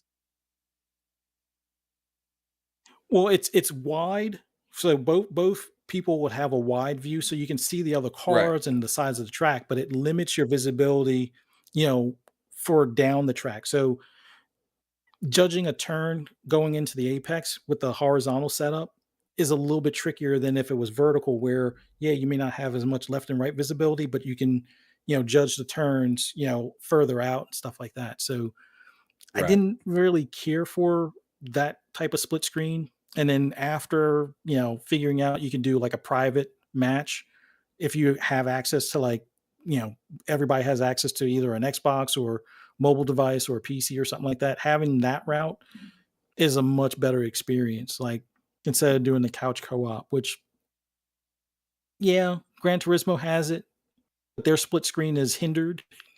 Whoever player two is going to have all of the assists on and can never go full speed. And then the thing will break for them going into the turns and do Wait, part of what? the turning for them. So it's like, yeah, like Is this it's no matter what? correct. No matter what, player two has always How? had this, and it's been like that since launch. And they put it in the patch notes every time. We're sorry, but they've yet to fix it. I don't know. It's the weirdest thing. It's like if you have a small child that you want to race against, that's that's good. Have them as player two. They won't really wreck the car, but the car is kind of being driven for them to some extent. Like if you had turned on every assist on like Forza, it'd be almost the same experience that way, kind of thing for the player two. But if you want more of a challenge, let the kid have player one and you play player two. They might go off the track, but you'll never catch up to them because it's always going to apply the brake when you go to the turn. So it's the weirdest thing. But for me, split screen not being there at launch or not being there at all is not a miss for me. I'm fine with it. When it comes to spectate, now I'm hearing whispers on the forum and whatnot that they are working on something for that, but it's not going to be at launch. So hopefully they can get that figured out fairly quickly. But it's not a miss for me, but for anybody that does esports, understandably, this is where it's a bit of a miss. Only because like for esports, if you wanted to show like a whole team racing or like, a whole bunch of individuals racing, you would have to pin it to one car and they would only see that one driver and you wouldn't be able to flip between, who might be in first or who might be, coming up to first place and stuff like that. So having a spectate mode for them to do a broadcast where you can see it almost like you're watching a race on TV is a big deal. So from an esports standpoint, this would be a bit of a miss. I'm pretty sure they're going to get something figured out before long because they're going to want esports for this as well. But that's where I think it's more beneficial to esports and those that do leagues or they're running teams and things like that where they want to do broadcasts of the event. That's where it's a miss for everyone that's involved in that. So, but I could care less about the feature, but for that group, I can understand why they would be upset. For the AI in multiplayer, this is one that is kind of a miss for me, but I can understand if other people could care less on it. The reason why it's a miss for me is like with racing with my sons. If it's just us in a private lobby, it's just three cars. My one son, my other son, and me, which is great if we're doing bumper cars. Because if dad is leading and I'm leaving them, they don't have, I mean, they could try drafting off of each other, but they're probably trying to run each other off the track at that point. Right. But having other cars there, it makes it a little bit trickier. So I have to get through the other cars. They could use the other AI cars to draft off of to catch up to me, or vice versa. Let's say they get in front of me and I want to be able to catch them because they nudged me off the track when they passed me. I can kind of team up with one of the AI cars and draft up to catch up to them, type of thing. So there's some benefits to it. I hope they figure out a way to fix it down the road. It's not a game breaker for me if it's not there at launch. If it never comes to the game, it's not a deal breaker for me either. Um, it's just something it would be nice to have, but I can understand for anyone else that sees differently because I know that there are those that remember the Motorsport 4, where I guess that was where that feature was mainly last used or last seen. So it'd be kind of cool to have, but I don't remember it being in 7 at all. And that it's one of those things I would like to have, but it's not the end of the world for me. Now, the drifting and drag racing stuff that was mentioned earlier that's not going to be at launch, once again, not a deal breaker because drift suspensions and drift tires and drag tires will be in the game. It's just that you won't have dedicated mode. So if you go to an open lobby, you can drag race probably at one of the tracks, if not Le Mans on the back straight, take the chicane out, and you can do drag racing there. It's just that you won't be able to, get race winnings from it or anything. And I'm okay with them not having it at launch, considering before the experiment they had in seven, it used to be like 5 minutes between each run to 7 minutes between a run. And then they were trying to get that down to 30 seconds, which they did with the experimental drag racing that they had. If they can figure out how to make that functional in the new one, that will be golden. So if they need to take time on that, that's fine, because I don't want to go back to the old, 5 minutes in between each time you run down the track. Drifting, I suck at drifting. There's a lot of others in the community that are much better at it, but I can understand them being upset. It's not a miss for me, but the stuff is there. It's just that they won't be able to get the points or the XP from drifting in game. So I can understand where they're coming from on that. But I'd rather have like Pikes Peak point to point racing, like something like that, or the Tail of the Dragon or something like that, where it's almost like a winding road, point to point, and then just I'd rather have that type of racing, or even rally racing instead of drifting. But that's just me. But I'm pretty sure there are people that want other forms of racing, like even like trophy trucks and things. But before we even get that far, drag racing is a must, though. That's the one I really want next in Forza. But real excited for the game. Just hope the gaming media doesn't come up with fake news again about loot boxes and microtransactions like they did for 7. Because that was just weird to me. It's like, oh, in-game credits to get a bonus box, and it's microtransactions. No, it's you can only buy them with in-game credits. What are you talking about? But yeah, this game now, especially that they have the more prototype cars from IMSA, and there's some sort of partnership, I guess, with IMSA. So maybe we get like more what do you call it, prototype 1 and 2 racing, and Rolex 24 style racing, especially with the time of day stuff in the game now. I can't wait.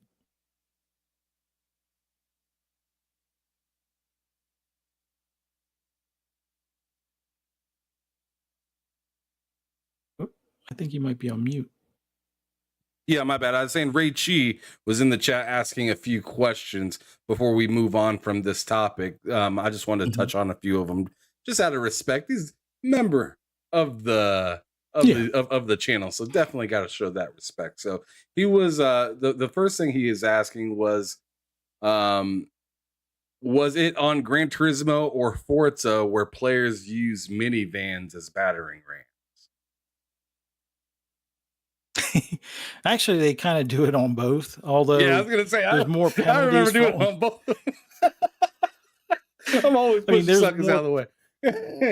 Yeah, there's more of a penalty system, I think, on Gran Turismo, but you'll see it on both. Like right now, they just added the ambulance to Gran Turismo, so I know that there's like a couple of daily races, and I've already seen it where people are running each other off the road, or coming up with like these weird tunes where the thing is bouncing all over the place and crashing and flipping. So, but then again, you'll have the same people that do pit maneuvers on like Forza Online. So them adding that penalty system, hopefully where you're racing around people that race the same way as you, hopefully that kind of cleans that up a bit. But we'll see. I mean, it still happens in GT, so we'll fingers crossed Forza gets a better fix for it. All right, and another one he was saying was, how many FPS will the blind mode on the new Forza be? Seriously, how many resources Turn 10 is using on it? That part I don't know, but I know they're working on a lot of the like accessibility stuff.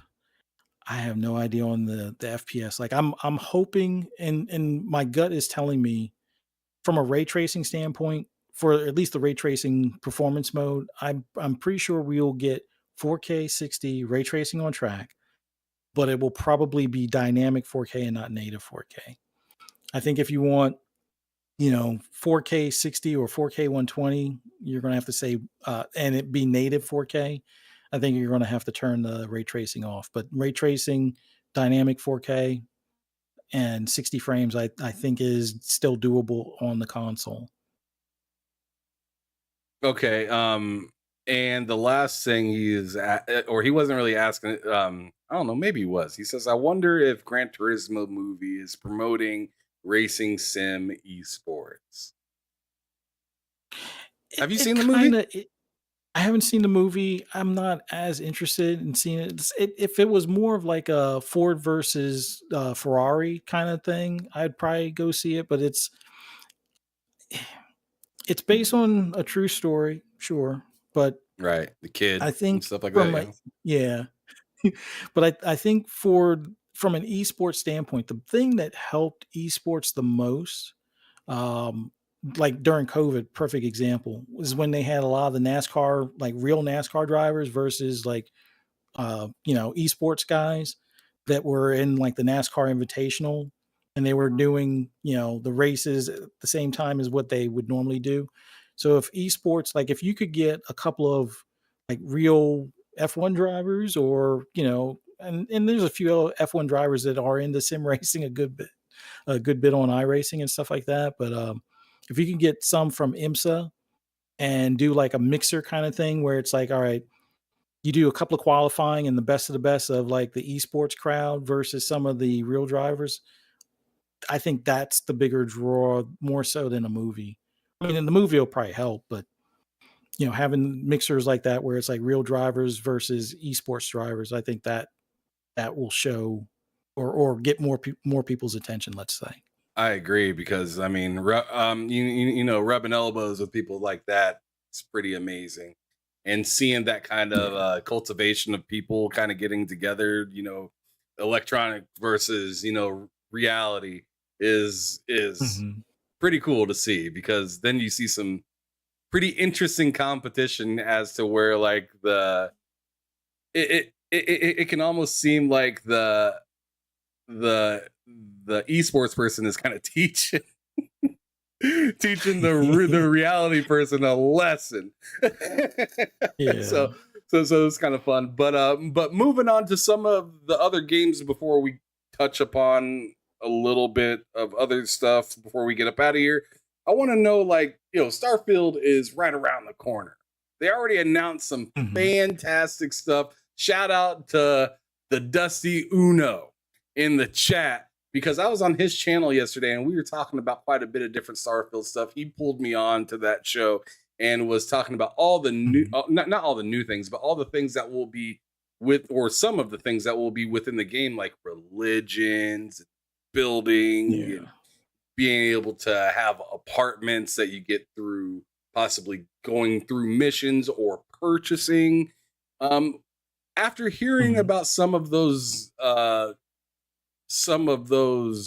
things that are in Starfield, what are your thoughts now? Has your hype grew at all, or did you find some of them to be kind of like meh? No, my hype has grown a bit, although it was already through the ceiling as is. Like Facts. just the fact of like the sci-fi space exploration aspect that was already there, but knowing that you can have like different residences, or whether it's like mission rewards or you're buying them. I mean, it's going to be kind of like GTA Online, but in space in a way.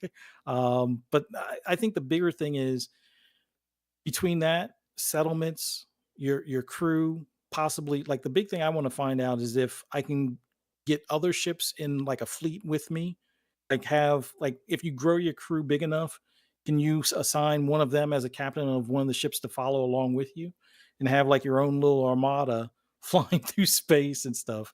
But I think that's the next big thing. And then the parent thing, like or the kid stuff where your parents could be in the game, Mhm. just all the different like traits and things like that, as far as that you can have, whether you want to go ahead and be like a pirate, or if you want to be like a lawman, or if you just want to be a bounty hunter, whatever the case is, this game has endless possibilities. And it's like I the hard part for me is going to be when Forza comes out, do I put this game down or do I just, all right, Forza is 4 days a week and, Starfield is 3 days a week or This something man's gonna weird get a like that. spreadsheet out. It's like, all right, in an hour, I got to hop over to Starfield, go on a couple of missions, do a raid or something like that, find the artifact or find a piece of the artifact, and then hop back over and do a race type of thing. So I, I think the big thing for me is that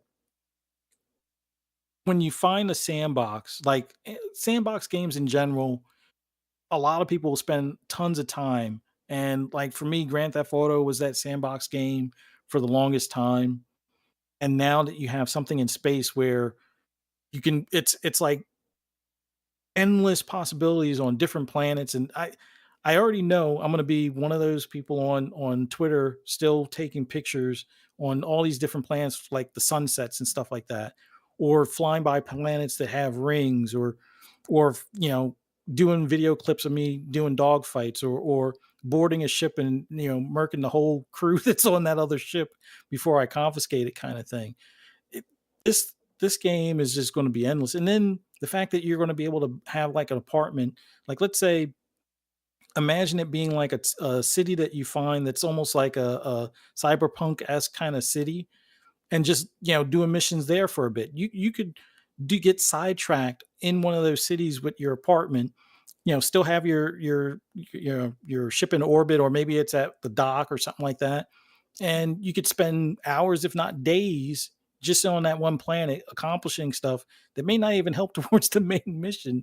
Just either finding resources, building money, so that way you can go and improve or make improvements to your gear and ship and stuff like that. It's like this thing is going to be endless. And it's like I'm the guy that used to play Division probably no less than like 4 hours a day for like umpteen weeks or months. Like I got thousands of hours between, well, thousands of hours in Division One, and even more thousands of hours in Division Two. And it's like I can totally see me having thousands of hours on my first playthrough without even blinking an eye, type of thing, and then be ready to do a second playthrough, because I'm still debating if I'm going to be kind of the good guy or the unsung hero kind of guy on the first playthrough, You or be already the know what complete I'm alien gonna be. or something like that. I'm gonna be a fucking piece of shit. Like, oh my goodness, I'm con. I mean, I can only imagine. Like, I was talking to Dusty yesterday while I was on this podcast, and I was just like, bro, like you're either with us or against us. You gotta go if you ain't with us. And I'm really curious about the kid stuff part, right? Because there's a kid stuff Mhm. part, and then there's these different religions that are within the game as Mhm. well. And some of those religions are like, what the fuck? So like so I really want to get a what the fuck religion, and Mhm. and then just see that hopefully my parents are pieces of shit, because I am going to be a piece of shit, and I'd like to be raised by pieces of shit. So then when I go to space and everything, it makes sense. I don't want to be like, Mhm. I'm a piece of shit, but when I go home, my parents are like, oh, I just made some cookies. Go ahead and take a seat, sweetie. I'll get you some milk. Nah, man. I want them to be like, what the fuck you doing here, bruh? I thought we told you not to come back. I Mhm. want it to be like that. So I'm really interested in what the whole kid stuff and whatnot means in Starfield. Yeah. But man, I'm pretty blown away by all this stuff. Even the jail part. Like I was like, yo, is there a way that I can like start the game in prison? Like that, like I'd love to just start out in prison, because they said that you could Mhm. you can either do good, pay your way out, or break out. Mhm. Well, of course, I'm con. I'm breaking Yeah. out, right? And I'm gonna take a couple homies with me if I Yeah. can, and we're gonna steal the first ship that we see, and then we're going off for the USS 1864 Reliant, and we're gonna take that over and tell Kirk to come get him some. So that's where I'm at on the whole ideal with it and whatnot. But we'll see how she Yeah. plays out when she comes out.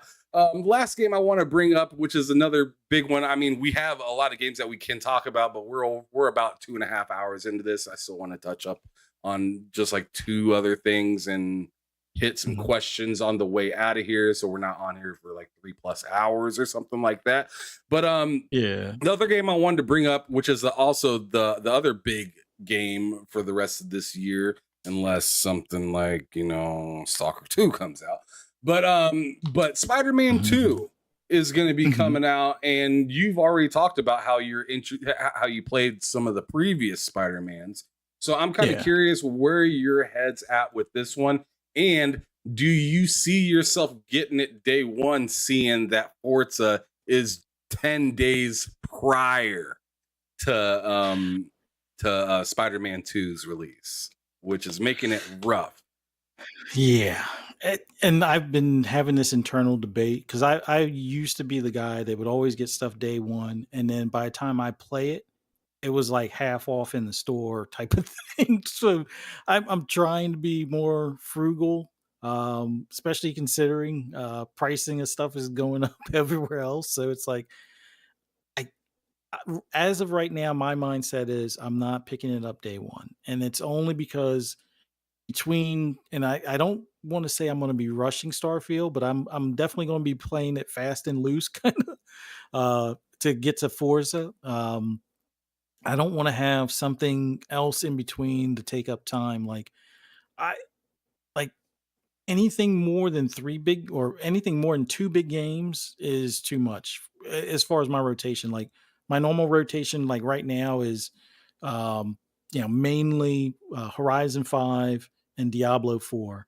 I've kind of put Division 2 down for a bit when Diablo came out, and then every now and then I'll hop over to GT7. But like my Horizon 5 stuff is get the cars for the week, do some silly stuff, take some pics, take some video clips, run around with my favorite car, see if I can, beat some people unexpectedly in the drag race with my hyped up C5 or C5 vet or my Z28 Camaro, or other cars I've tuned out of their weight class type of thing.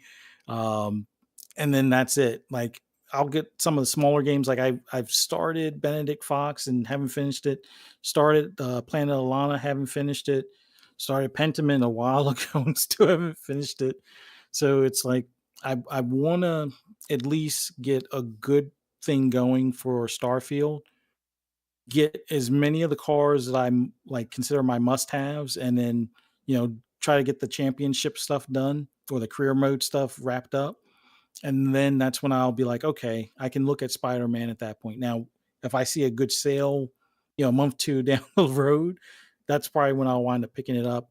I mean, unless something changes, which it's possible, um, I'm probably going to wait until holiday for sale or closer to holiday and see if I can catch it on sale, um, or something like that, where it's like, oh, buy two get one half off or something like that. Then they'll get me for two extra games. But for right now, it's Starfield, Forza, and then everything else is going to be like barely touched. Like Diablo 4 right now, I got a level 60 something for my seasonal, and I don't think it's going to make it to 70 in that time. No, So yeah. not unless you're an absolute menace. Yeah. all right, all right. So unfortunately, we need to bounce from this subject because we've been on it for over 2 hours. So the next subject I wanted to hit, I wanted to touch upon, which is very important to my show as well, is to know where Mhm. you came from in the sense of content creation. Because, Uh, I mean, to me, I find it kind of interesting the way you maneuvered through the consoles and PC throughout your life and whatnot. mhm. You seem fairly soft spoken and a little reserved, if I'm being honest. So I want to know Mhm. what motivated somebody like yourself. Like just because you're soft spoken and maybe a little reserved doesn't mean you're not open to speak your mind, right? Mhm. You just Yeah. may just do it a little more with class than maybe some others may do, like myself. Mhm. No class. But anyways, moving on. Um, I really want to know from you, like, how the hell did you end up content creating, and like, what was like the main jump off for you? Was it Twitch? Was it Facebook? Was it YouTube itself? Like, how did this happen for you?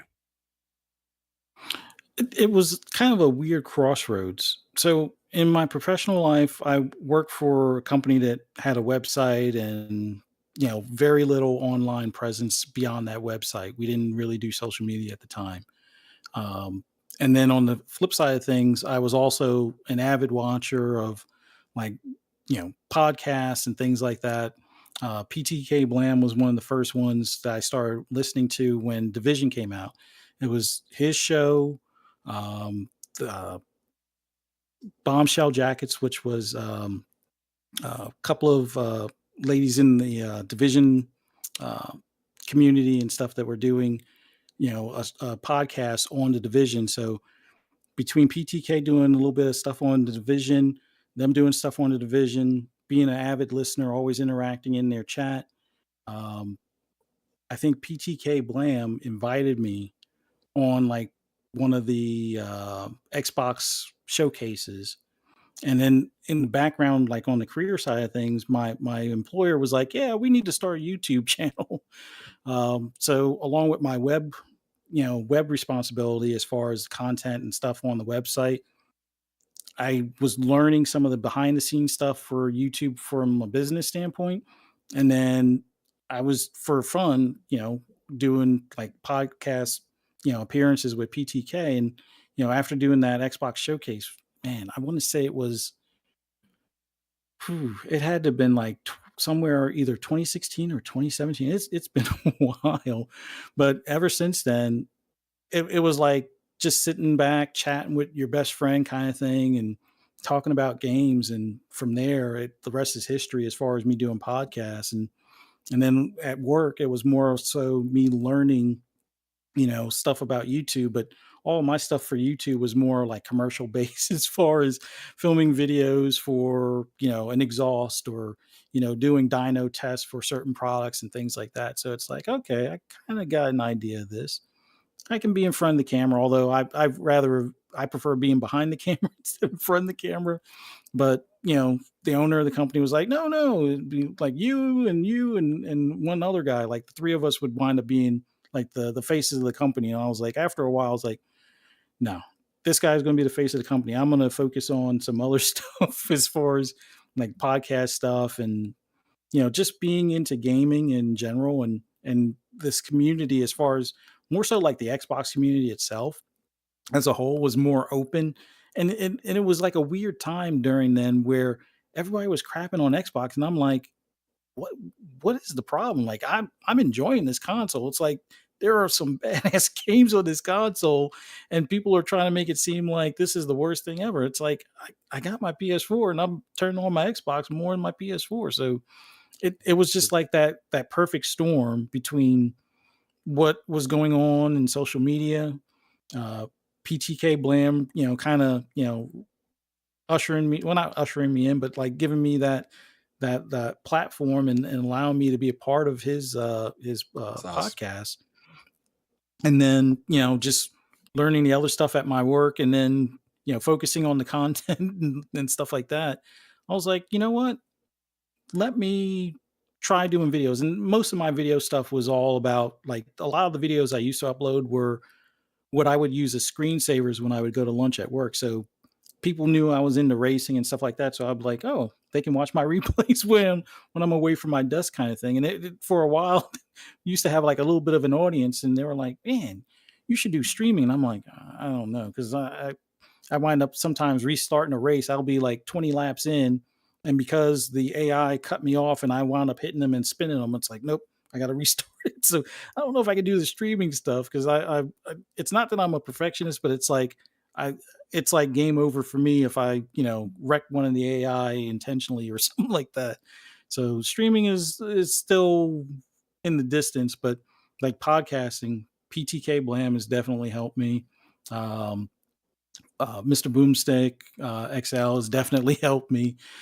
He's even given me a further platform, and then Mav Fun Speculation has given me a platform as well. And everybody from all of their shows have been like the extended family, whether it's game night or just chatting in the DMs about stuff relating to gaming, finding some of the, leaks or secrets or tips or hints or, some of the gossip basically of what's going on has just always been cool. And I, I still feel like I'm a fan in the middle of this kind of thing, but I just enjoy it so much. It's like just being a part of this community in this way is what's really kind of solidified me staying on doing like podcasts and things like that, and watching how this community has grown. Like, a few years ago there was a handful of podcasts. Now there are tons, but it's like each one has like a different like viewpoint or info or approach that they bring that just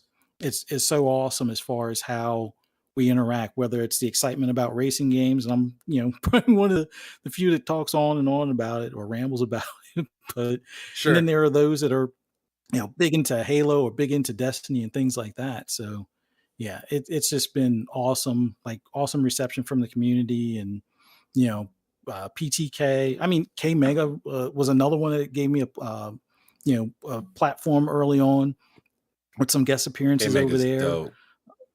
Yeah. Man, there have been so many, but Wilmy Hood has also given me a platform as well to, allow me to talk to, his audience and stuff like that. And Wilmy's insane. yeah, it's like I said, In a this good way. community is awesome. Yeah. But yeah, it's just been awesome being a part of this community and, just talking gaming. It's like, I don't necessarily have the car talk like I used to when I was working where I was working, where everybody's like, "Oh, we're a car enthusiast," whether it's like for trucks, SUVs, or cars in general. But as I've transitioned from working full time to being retired, it's like, okay, I can now get into this hobby. It's a lot cheaper than being into cars because trying to race those at a track can cost you quite a bit of money in brakes, brake pads, and tires for the weekend. So it's like, yeah, sim racing that fits my style, especially with Fits the having kids going budget. to school and stuff. Yeah, but yeah, just having this community to chit chat with about Forza stuff and just games in general. I mean, it's been awesome. Well, shout out to the Dusty Uno with the $2 super chat saying, "Much love, brothers. Starfield is upon us." And it absolutely is. I cannot wait for it. And Yeah. man, it feels like I'm on Snake Way right now in Dragon Ball Z. I just don't see. I just feel like I'm just running and running and running and running. And I know there's an end. I actually even know where the end is. This feels like a long ass wait. God damn it. But anyways, getting back into it. Yeah, shout out to PTK and all the people that helped you out. Double barrel gaming, boomstick, K Mega, Yeah. my one of my main homies when it comes to podcasting and whatnot. Great dude for sure. It's great to see that all those people were helpful in not only getting you to come out of your shell more, but also to start to think about and get the wheels turning on what else that you could possibly provide to Yeah. to being a content creator or just the gaming community as a whole. So that's pretty amazing. Yeah. What I always ask people to do before I leave the subject is shout out the people that helped you get to where you are, whether they are in content creating or not. Well, definitely PTK. PTK Blam, definitely. He deserves all the flowers on that. Pong's Hole is another one. Awesome to chit chat with. Always awesome, whether we're gaming or Upbeat as just, hell. yeah, always, his perspective on gaming, because we're around about the same age. So it's like I came more so from PC and stuff like that, but it's like just seeing how he enjoys like like I want to, it's not CRPGs, but it's more so like the RTSs and things like that is just so cool to watch. Same thing with Mav and everybody over there, 3-bit, Jasper, Psychonauts. Man, it's just an awesome group to game with as well as just chit chat with Mr. Boomstick, with Crispy Bomb, with Mhm. Dreadpool, um, man, with Web Dave. Web Dave is another big influence because it's like he finds a way, like it, his energy and whatnot. He is like a great encourager and motivator in a way where you don't necessarily pick up on it right away, but he's awesome as far as like whether it's like the interviews and things that he's done or just shows that he's on and stuff like that. I've also been watching you for a good bit, and loving Appreciate it. how you have the more relaxed, like kick back. Like this is like we're in the living room chilling, just talking games, and that approach, I just love that approach on whether it's the conversation of games or just in general, like the gaming news. You're another one that's been a big influence as well. I K appreciate that. Mega, like K Mega's been huge in the fact of whether he's doing the game streaming stuff or gaming nights.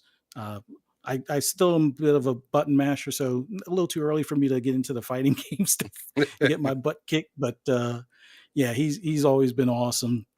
Xbox 448 has been another awesome influence.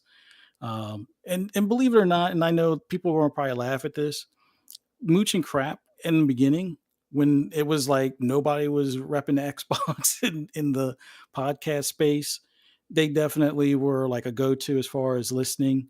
But like nowadays, for me, I would say outside of podcasts that I'm on, Dirk Griggity, which yeah, I've been he's also helped as far as putting me on his platform as well a few times. Dirk Griggity is like like I won't say the man's man, but it's like he's the guy that you can tell, like he says, the ponies beat his legs in like all these years when Xbox didn't have games and he like just suffered through it and now he's He's a able to survivor. talk that shit back to him and it's like, yeah, I love his energy and how he brings the content to us as far as like just keeping it real as far as enjoying Xbox.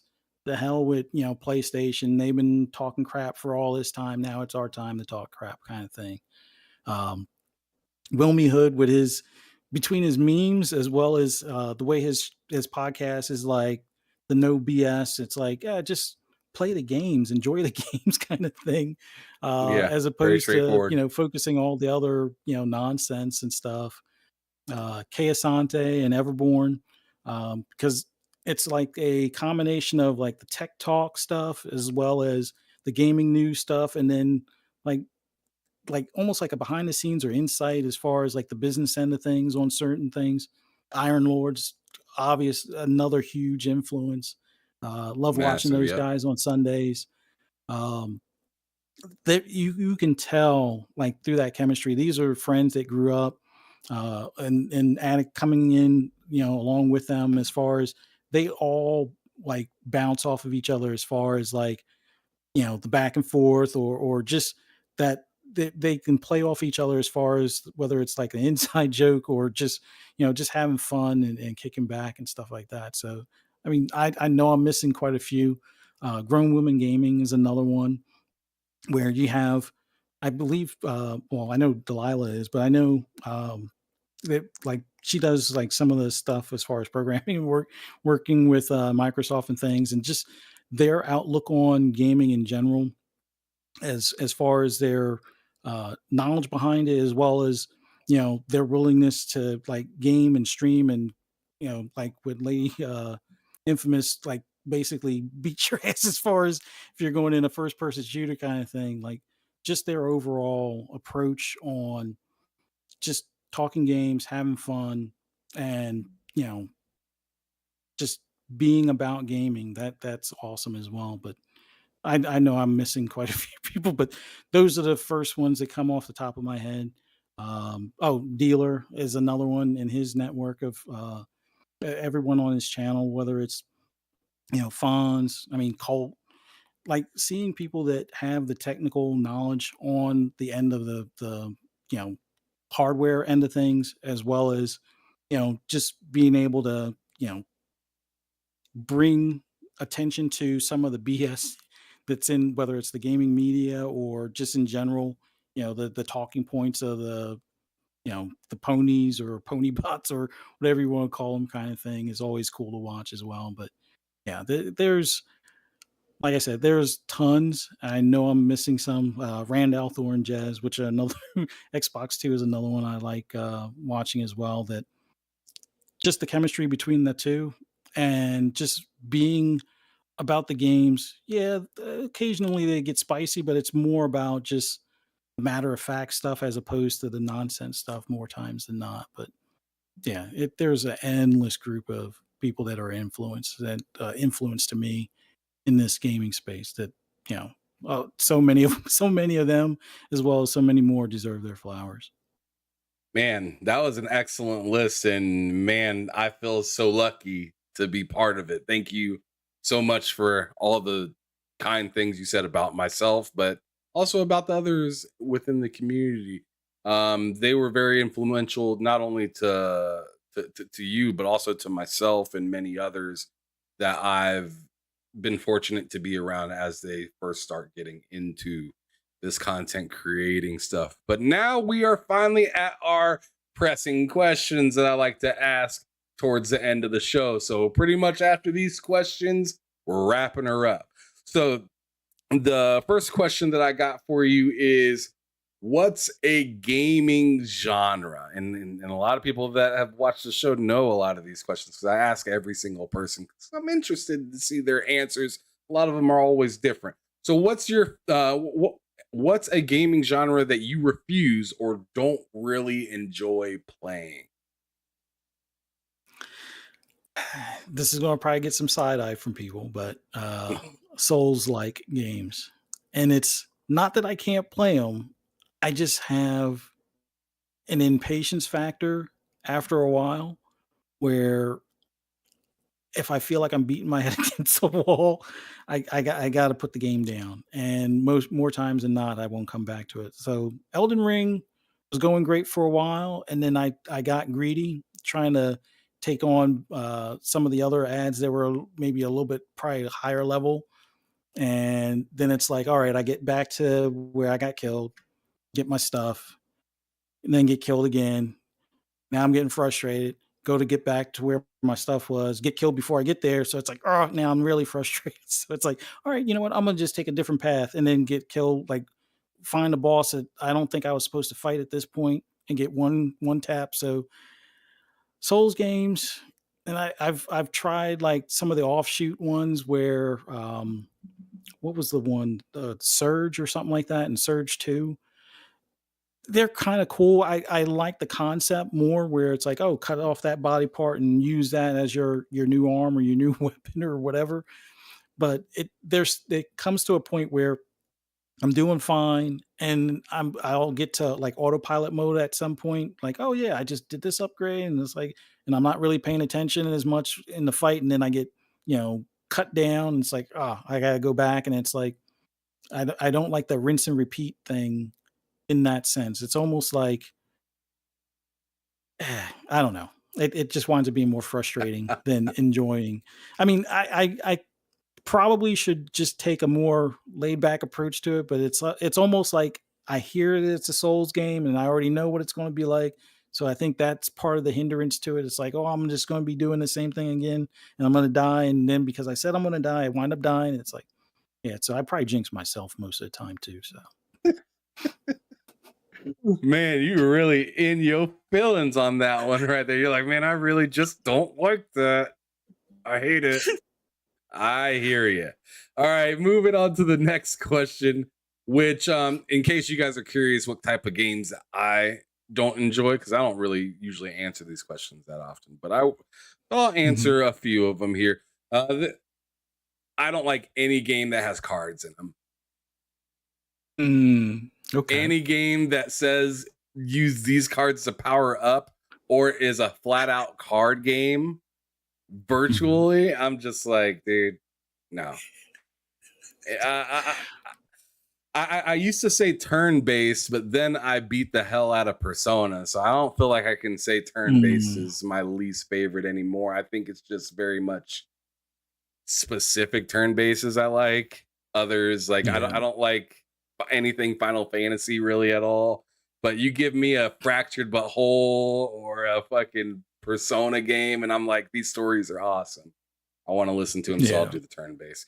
And the next question I got for you is, what's the best 3 games that you've played the last year, whether they've came out last year or not? So they could be new games or they can be hella old games. But what are the best 3 games that you played in the last calendar year? Even though it had a weird ending, and I think this was within the last 12 months, was 12 minutes. Like, there was No, that was the something year about that. prior. That was 2021. Okay. Okay, so that one's too far gone. No, that's fine. Like I said, if Well, you played it well, within the last year, it counts. mhm, I was just letting you know that it wasn't in this last year. yeah. But if that 12, game 12 counts, minutes. what do you think of it? Because I 100% of that game, and that game disturbed the fucking shit out of me. But continue. Well, the thing that I liked about it was I started, I guess I was at a impasse where she kept on saying the same things, and I just started messing around with stuff. And the fact that you can stab the wall or stab the couch or something along those lines, and then I wound up stabbing the outlet. And I was like, oh yeah, so there are other things that you can do that don't necessarily seem to make sense. And then that's when it kind of clicked for me. Um, because I just thought, I'm like, is this bugged? I keep on asking her things and she keeps on saying the same thing. So I got to try something different. But after I stabbed the outlet, as crazy as that sounds, it's like, oh, I got shocked and it temporarily knocked me out. Okay. So I started playing it totally different. So that was the weird, like, even though it wasn't a sandbox, but it had sandbox elements of doing like unusual things until I found like stuff in a vent or, things behind a door and stuff like that. So it was like, it was more interesting than I was originally expecting. Um, Somerville, I know some people didn't like Somerville, Okay. um, but even though the ending wasn't exactly what I was expecting or I wasn't anticipating, but up to that point, it kind of gave me the sci-fi vibes that I was hoping for. Now, could have had more combat elements to it that would have probably sealed the deal even more for me, sure. But just its approach and the art style of it and things along those lines is what sold me on that game. So that one was like a standout for me. Um, and then this one's kind of a frustrating point and a good point all at the same same game. And I know there's other games I'm probably missing that are more of like a smaller indie experience kind of thing, but this is going to be for one of the big ones was Jedi Survivor. So the love hate relationship I have with Jedi Survivor, loving Star Wars, still more of a Trek guy, but love Star Wars, but the predictability of it is what was kind of a nod or a notch for me in a way where it's like, I know this guy is going to spoilers, everybody. I know this guy's going to stab me in the back. So it's like, I can't get rid of him now, but I just knew something was odd about him. So it's like, okay. And, but just like the way it ended was great. Like the overall highs and lows from start to finish were great, but the other, frustrating part was like the performance. So played it in quality mode, didn't have as many bugs, but it there were some glitches here and there, but overall, if you're into Star Wars and wanting to be a Jedi and love lightsabers and all that stuff, great game. Some predictability if you're into the lore a lot, but outside of that, I'm just glad one thing I was thinking was going to happen didn't happen. So somebody survived, although that somebody didn't survive, that kind of frustrates me as well. But it is what it is, kind of thing. But Star Wars Survivor or Jedi Survivor was another game within the past 6 months that enjoyed, and I kind of forced myself to finish it before the bugs got any worse because it seemed like they were patching it, it would fix something and break something else type of thing at one point. Right. So yeah, I made sure I rolled credits. Like I sat down and did like an almost like an all nighter on that one. So, but those games, I'm trying to think if I know there's another one that's there, and then it's probably one of those I beat 100% it and then removed from Drive, and I'm trying to think. It's not what the heck would it have been? It'll probably come to me later, but I'll stand with those. Those are the three games that stood out for me within the past year, kind of thing.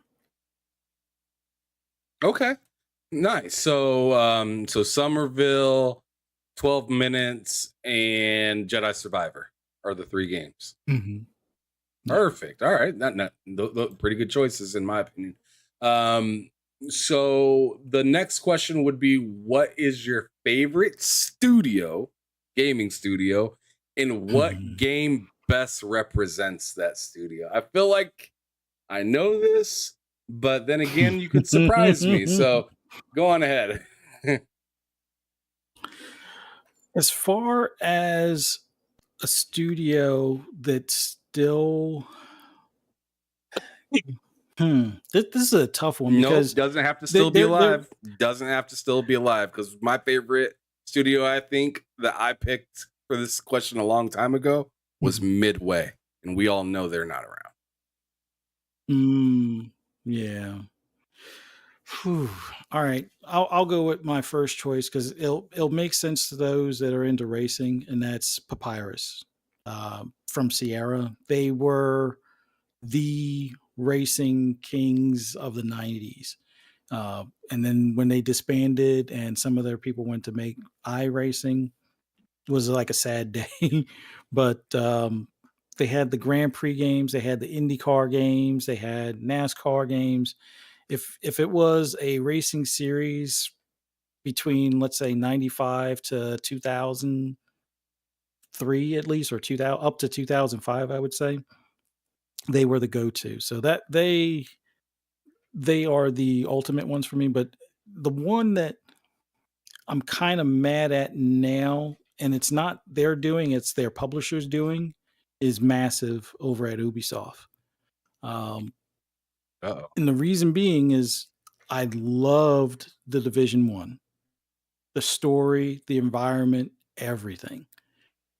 Really liked the Division 2. Now the environment didn't grab me as much, but the improvements that they made to the gun mechanics and gear and all of that was huge.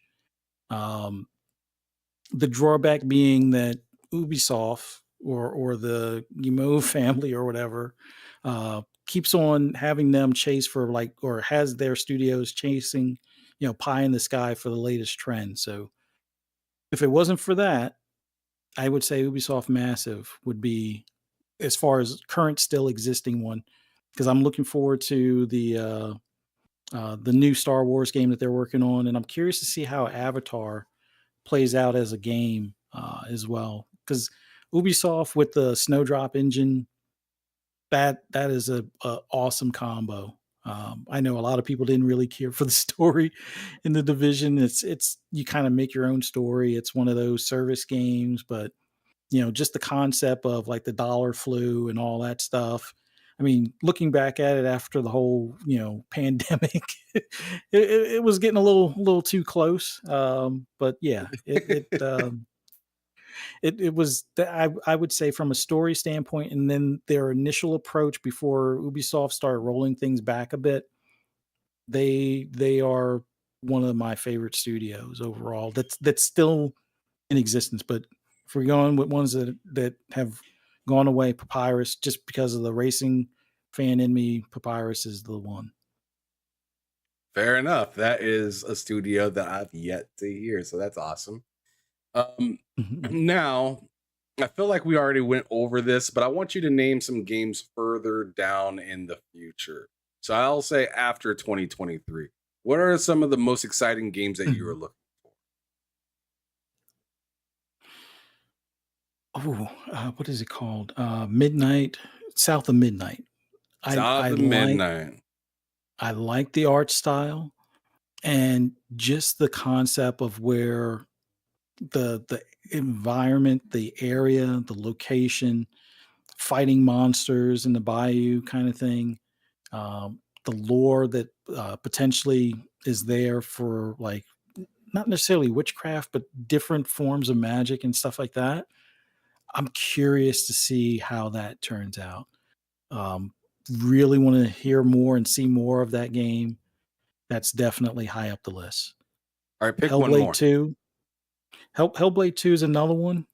Um, Primarily because I love the first game. It took me by surprise. It was one of those everybody was like, "Oh, you have to listen to it with headphones." And I did that and it's like, yeah, now I see why.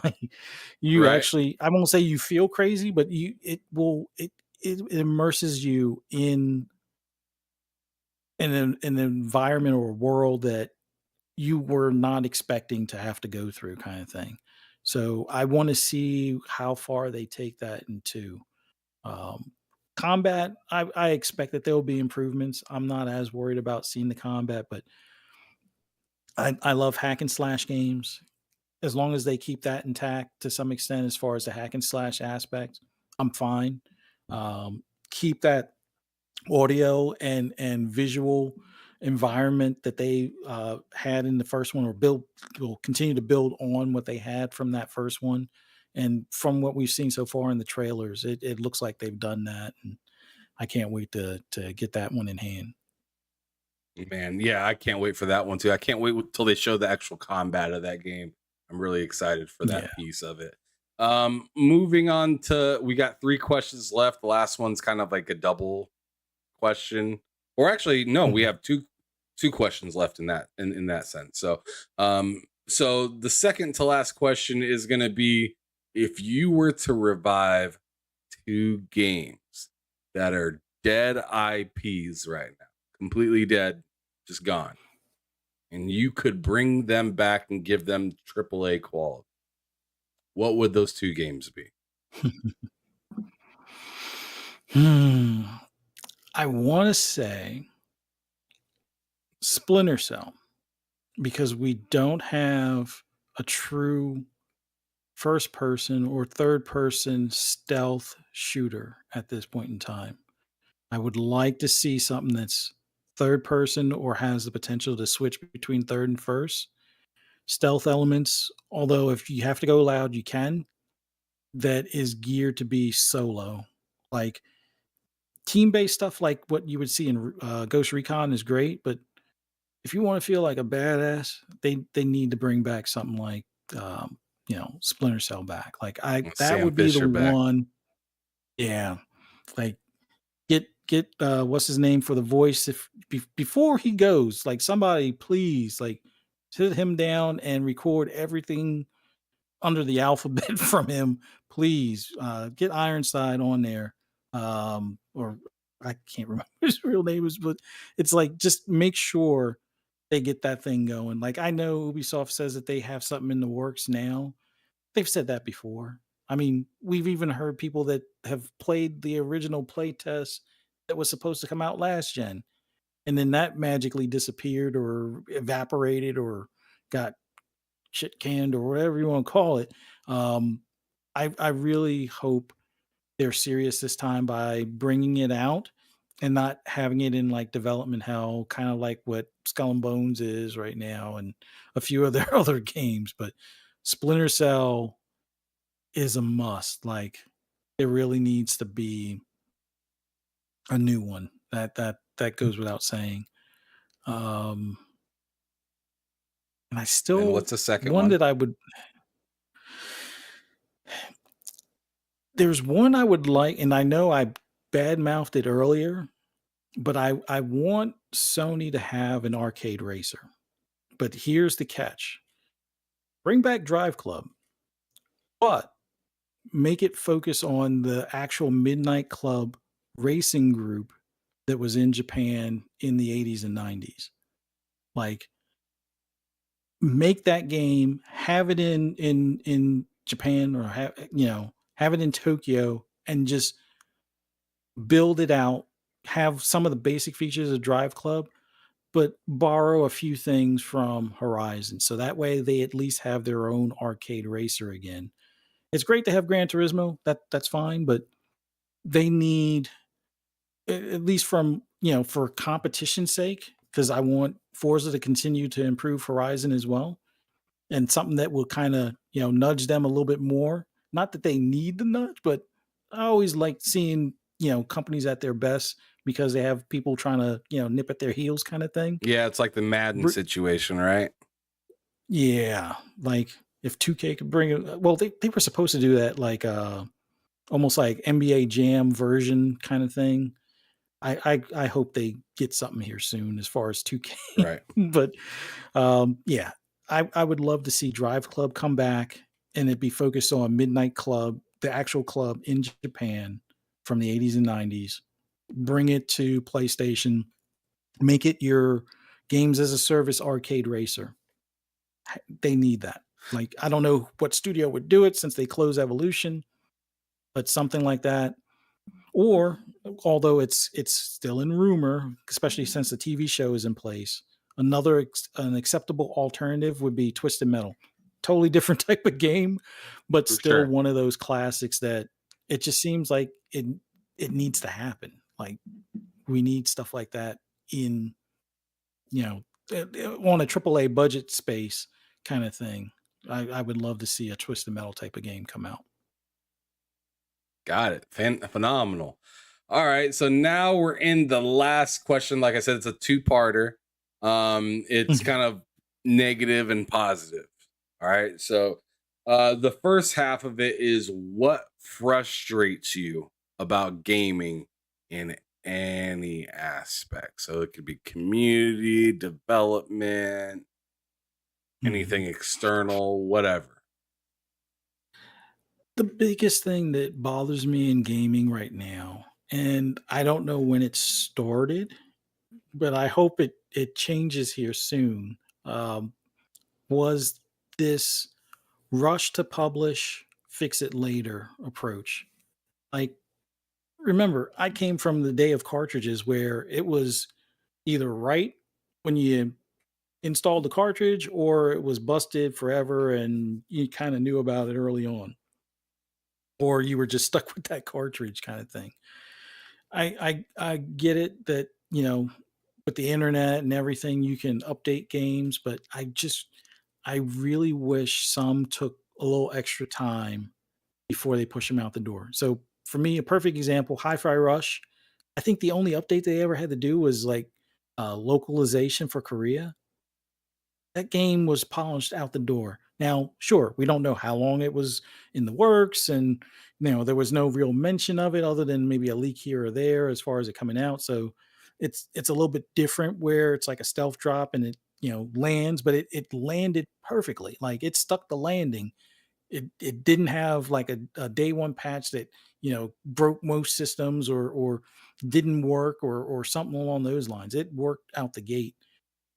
And then you have games like Battlefield 2042, or even the one that I enjoyed that still is a little bit frustrating, like Jedi Survivor. It had its moments where certain things weren't working quite up to par. Now, Hogwarts was kind of in between because some of the performance stuff was kind of icky, like fluctuating like frame rates. But overall, I thought that game was in a much better state than like Jedi Survivor, even though some people were, I think, having like a save bug or something like that early on. But Hogwarts came out pretty good. Jedi Survivor came out not so good as far as bugs. Battlefield 2042 didn't come out with in the greatest state. Oh. Um, Mm. there were quite a few other ones, but it's like it almost seems like it's the new norm. It's like, hey, here's your game, but we'll be sure to fix it for you later. And it's like, no, I don't Right. want that. I want to play the game the day it comes out and enjoy it and not be like, oh, I just lost all my progress with this save bug, or oh, enemies are shooting me through invisible or through walls or whatever. It's like, no, just Yeah, bro. delay it a Don't month or nobody two want to or buy whatever the time you pizza need. carry out and get home and they say, we'll bring the rest of the pizza later. What the fuck is that? True. I ordered a whole pizza. Why is there just pepperoni in the box? It's like, no. That's my biggest frustration is this publish now, fix it later. That just needs to go away or change. Yeah, absolutely. Shout out to Poison Maniac in the chat, says talk to him fuzzy, hate the silly mentality of launch broken product when paying top dollar, especially since they asking us to pay an additional $10. I still find it mad Yeah. interesting, and maybe this year will break the habit, but there's yet to be Mhm. a game of the year for $70. You know what I'm Yeah. saying? They're asking for more money, but Yeah. there's yet to be a game of the year been a $70 price tag. So really interesting. And a lot of the Mhm. games that hit the 90s aren't even $70. So that's also Yeah. something to kind of think about. So very, very, very interesting. But the second half of that question is, what would be a dream come true to you, Mr. Fuzzy Belvedere, in the gaming space? There's several, but one that I was thinking about earlier on today, we're in a like the prime of fighting games making a resurgence. And we already got the good news that, Killer Instinct is getting some updates. Iron Potentially Galaxy. Killer Instinct 2. Yeah, potentially a Killer Instinct 2 might be in the works as well, or in the cards for us in the future. But there was one fighting game that was like, and I know a lot of people prefer the Capcom versus Marvel or Marvel versus Capcom, but I want Capcom versus SNK. Like, those were the two big lists of fighters that were like the biggest rivals, at least in my eyes. And I would love to see SNK team up with Capcom for another Capcom versus SNK. Like, I have was it King of Fighters? And it was like, because we didn't really know that there was going to be a Street Fighter 6 just yet, and it wasn't talked about when King of Fighters came out. So it was great having King of Fighters as like that nostalgia with some of their older characters, and then some updates for their older or previous King of Fighters characters. But now that we have an updated Street Fighter, and now that this is like the golden age for fighting games, I would love to see SNK versus Capcom again. Like, those are the two big brands. The very close tied for second would be, and we've seen this on social media before, would be the Killer Instinct and Mortal Kombat crossover. I don't know if that's going to be as much of a thing now, considering with Iron That would be Galaxy, but insane. no, I think that would probably break the internet just as much, if not more so, because Killer Instinct coming back in itself is enough. And then the fact that you would have like a crossover between Mortal Kombat characters and Killer Instinct characters, and considering Microsoft now has a lot more IP characters that you can throw into that mix, like imagine some from like Bleeding Edge, or imagine Master Chief, or imagine Blastovitz from what do you call him? Oh, I can't even think of the name. Wolfenstein, like, or just any of the new characters. But if the ABK deal goes through here soon enough, all of those characters and IP, um, you know, just that would be the king of all fighting games at that point, because you have the original classic, and then you have a a more recent classic that's been updated with more IP within it. That I think those two would be like a dream come true kind of thing. And then the last thing, was it motorsport games needs to lose the NASCAR license. So as much as people hate EA, and I'm kind of like on the fence with EA now, motorsport games has done a disservice to the NASCAR license. So let EA have it, or if 2K, if they ever wanted to get into NASCAR racing stuff, I'd love to I'd see be willing to 2K do even let that. That'd them. be amazing. Yeah, I just hope somebody is able to get the NASCAR license other than motorsport games, because there I haven't done nearly as much research as some others, but it looks like it was, I wouldn't say a Ponzi scheme to some extent, but it seemed like they made a lot of purchases really fast without looking at how to produce the games to commit to, or to keep the commitments to the licensing agreement. So there were supposed to be 2 NASCAR games between now and the last one, Ignition, and I don't even think they're working on the next one or second one after Ignition, or the first one that was supposed to be after Ignition. I don't even think they've started work on it. So it's like, why did NASCAR, like NASCAR should have had an easy out where if you don't produce the game in X amount of years, you lose the license or contract or something. So, but No that's doubt. I've rambled enough. No, you're fantastic. I love what you had to say. I love what the chat has to say. Poison Maniac came through and just said, pretty funny when you wait, you get it gets cheaper and a better a better product later down the road. Frustrating for me personally. Absolutely. I mean, that's Mhm. exactly how I felt when I got Callisto Protocol. That game came out. I Yeah. beat it fairly quickly. But then several weeks or a month or so later, the game's cheaper. It's like $45 then. And they made these updates to where things that like you giving yourself health is quicker, switching swapping the different guns are quicker. And those are things I struggled with within the game that I used to get angry Mhm. at. And I'm just like, this sucker over here is gonna, or actually I'm the sucker. This person over here is about to get this game that I beat and struggled and have a good time with for a cheaper price. It's like Yeah. it's baffling. It's ass backwards in the sense of just purchasing merchandise in general. So it's just Yeah. like, what the hell is kind of going on here? As we got done saying just a little bit ago, just like buying the pizza, just getting like a topping, and then saying, "Oh, we'll send the rest here in a little bit after we, turn on our ovens. We got to update our ovens real quick." But take the pepperonis for right now, and you can add them to your pizza when the rest gets here. Insane. But DJ Berto Das comes through with a $5 super chat saying, "Yo, Ham, I catch most of hip hop, a little bit of Cole, and now a little bit of Fuzzy. You killing it, bro.